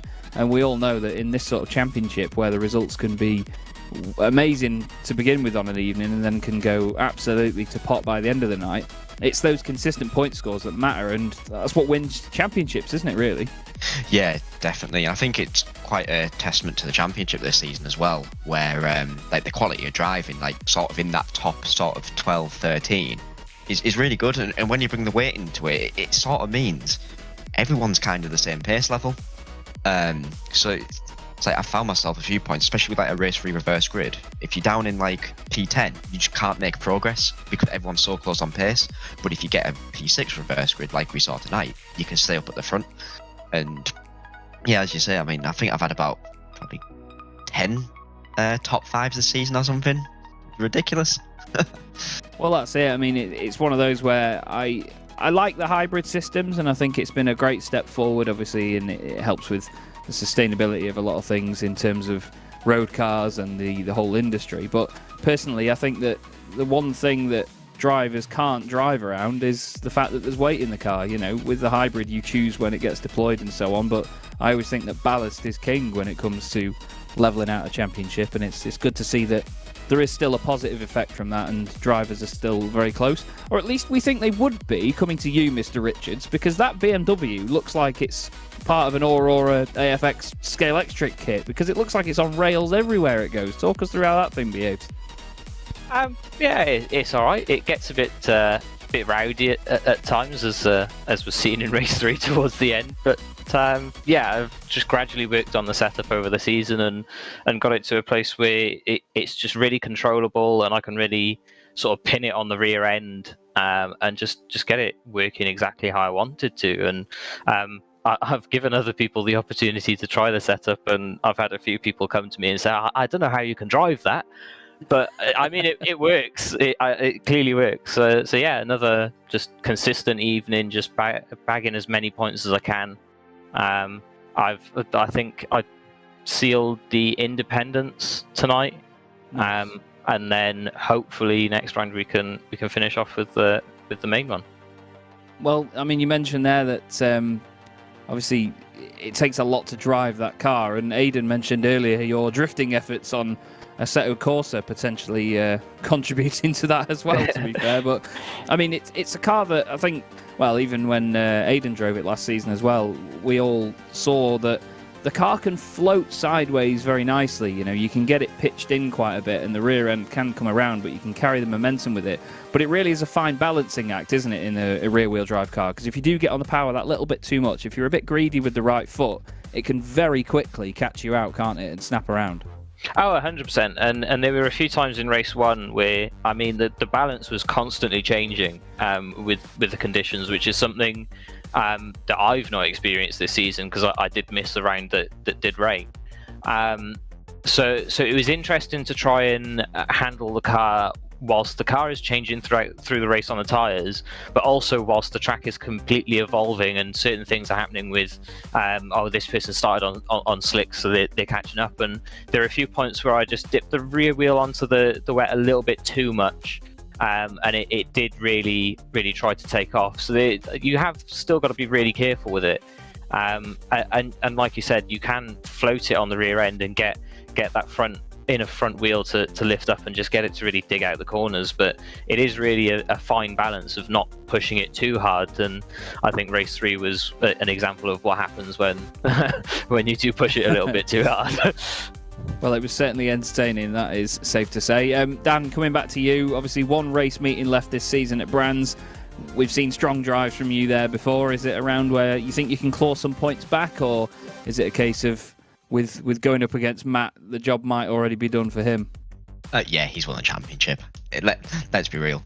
I ain't catching a 50-point gap on him or whatever it is. I just want to secure P2, to be honest. That's sort of my main aim, because to be honest, I've been saying to Matt for the past 4 rounds he's probably won it, because he's just untouchable. It's like, yeah, he's just been on another level. It's just, yeah. If I can secure P2, I'll take that, because then it means past like 3 seasons. I think I was second in season 1, won last season, second this season. Now I'll take that. Yeah, not a bad record at all. And Matt, obviously, with one race meeting to go, as Dan mentions there, quite the points gap between the two of you. Is it a case of that points gap changing your approach to it, or is it all going to be still gung ho and throw the BMW sideways? Oh no, I'm still going to give it 100%, without a shadow of a doubt. At the end of the day, there's no point tuning up if you're just going to poodle around in the midfield and just comfortably know, oh yeah, I could just get it to the end of the evening. As long as I don't lose too many points, it's fine. I don't want to do that. I want to turn up and have fun and be right at the front battling with the top guys and seal it properly, Nicely said, mate. Nicely said. Well, Dan, anyone you want to give a quick thanks to on air? Probably John and Ross for being like such great teammates all year. Obviously, John's had his fair share of issues, more compounded tonight by random disconnects. But like they've both been there. They've both just been very supportive. Help work on setup, practicing. It's been really fun to be around, and like we can just jump on, just practice. Yeah, it's just fun. I won't say thank you to Matt because he's making me finish second in the championship. But to be fair, like we just jump on and just practice. It's just fun. Like it's just thanks to VMO putting it on again, and obviously the broadcast top notch as usual. And lovely stuff. And Matt, of course, before we let you go as well, is there anyone that you'd like to give a quick word for? Oh, just everyone turning up, mate. Just turning up to the events, and just really making it an enjoyable environment to be in.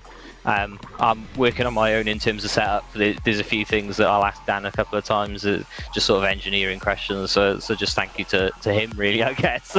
Yeah, and it works as well. He might be fighting me in the championship, but he's giving me the tools to beat him. So. Oh, I love that. Well, still, great camaraderie between the pair of you. Both awesome driving throughout the season. And, of course, we look forward to seeing you wrap it up and, of course, enjoy the end of the season at Brands Hatch, boys. Cheers. Thank you very much.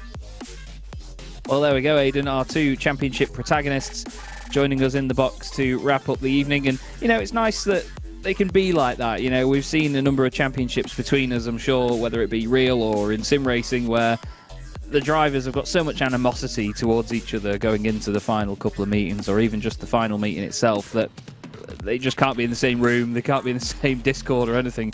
But it's great to see that they have that laugh and they've still got that respect. I mean, at the end of the day, they are still teammates, but still, there is surely a little bit of competition still left there as well. Yeah, it's just friendly competition, isn't it? And it's just like, well, Matt will probably win the championship, but it's like, oh, I'll get you next time. That kind of attitude to it. And if you go in and you treat it like it is a real championship, like with, we've got Virtual Le Mans on Saturday, haven't we? And where there is like money on the line and they're taking it super seriously, and spreadsheets and data and 12,000 practice laps, calculating everything to the last second. All that. You bring that try hard attitude into something like this and you suck all the fun out of it. So you just turn up with 12 laps of practice and just be like, I'm just enjoying myself.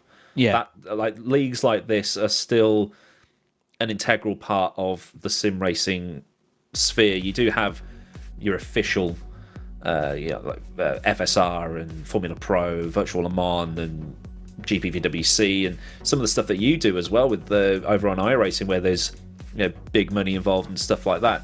You need these kind of leagues to just remind yourself that this is just fun. It's a hobby. You need to separate hobby from esports, and that's what I loved about. I'm trying not to plug it, but the GP Laps thing with the historic stuff. Yeah. Enzo Fazzi, Joni Simičić, Nico Hillebrand, those guys are turning up, and you think when they turn up, you think, oh, they're just going to try hard it. They're just going to use all their setup hacks and they're just going to win by five laps. But they don't. Yeah, for sure. They turn up and they're there to have a lap because it's different. Like this is different, and I think you know where I'm coming from with that. Yeah, for sure, absolutely. And it's got a great vibe around it. This championship, there were concerns over how competitive it got last season, that vibe would have been lost for a bit. But everybody's now back in the same boat again, and with this sort of revival of it, with the hybrid as well, and these newer cars that are coming into the sim, it's really given it another lease of life that, to be honest, it didn't really need. But at the end of the day, anything that can help a championship like this, everybody's going to embrace it in open arms and take it on board and just get the most out of it and enjoy it. And that's certainly what we've done tonight. But unfortunately, that is all we have time for here this evening from the VMO TCUK, the Pixelate TCUK series of 2022. Aidan, it's been an absolute pleasure working together once again. Plenty of fun. Thank you, as always, to Mike Yao, our wonderful producer, and thank you to everybody that has tuned in this evening to watch this action. On the 16th of November, we will be back with you 2 weeks' time from today for the final race meeting of the season from Brands Hatch. But for now, it's been Chaz Draycott and Aidan Millward, Mike Yao on the production, and we'll see you in 2 weeks' time. Have a good evening, everybody.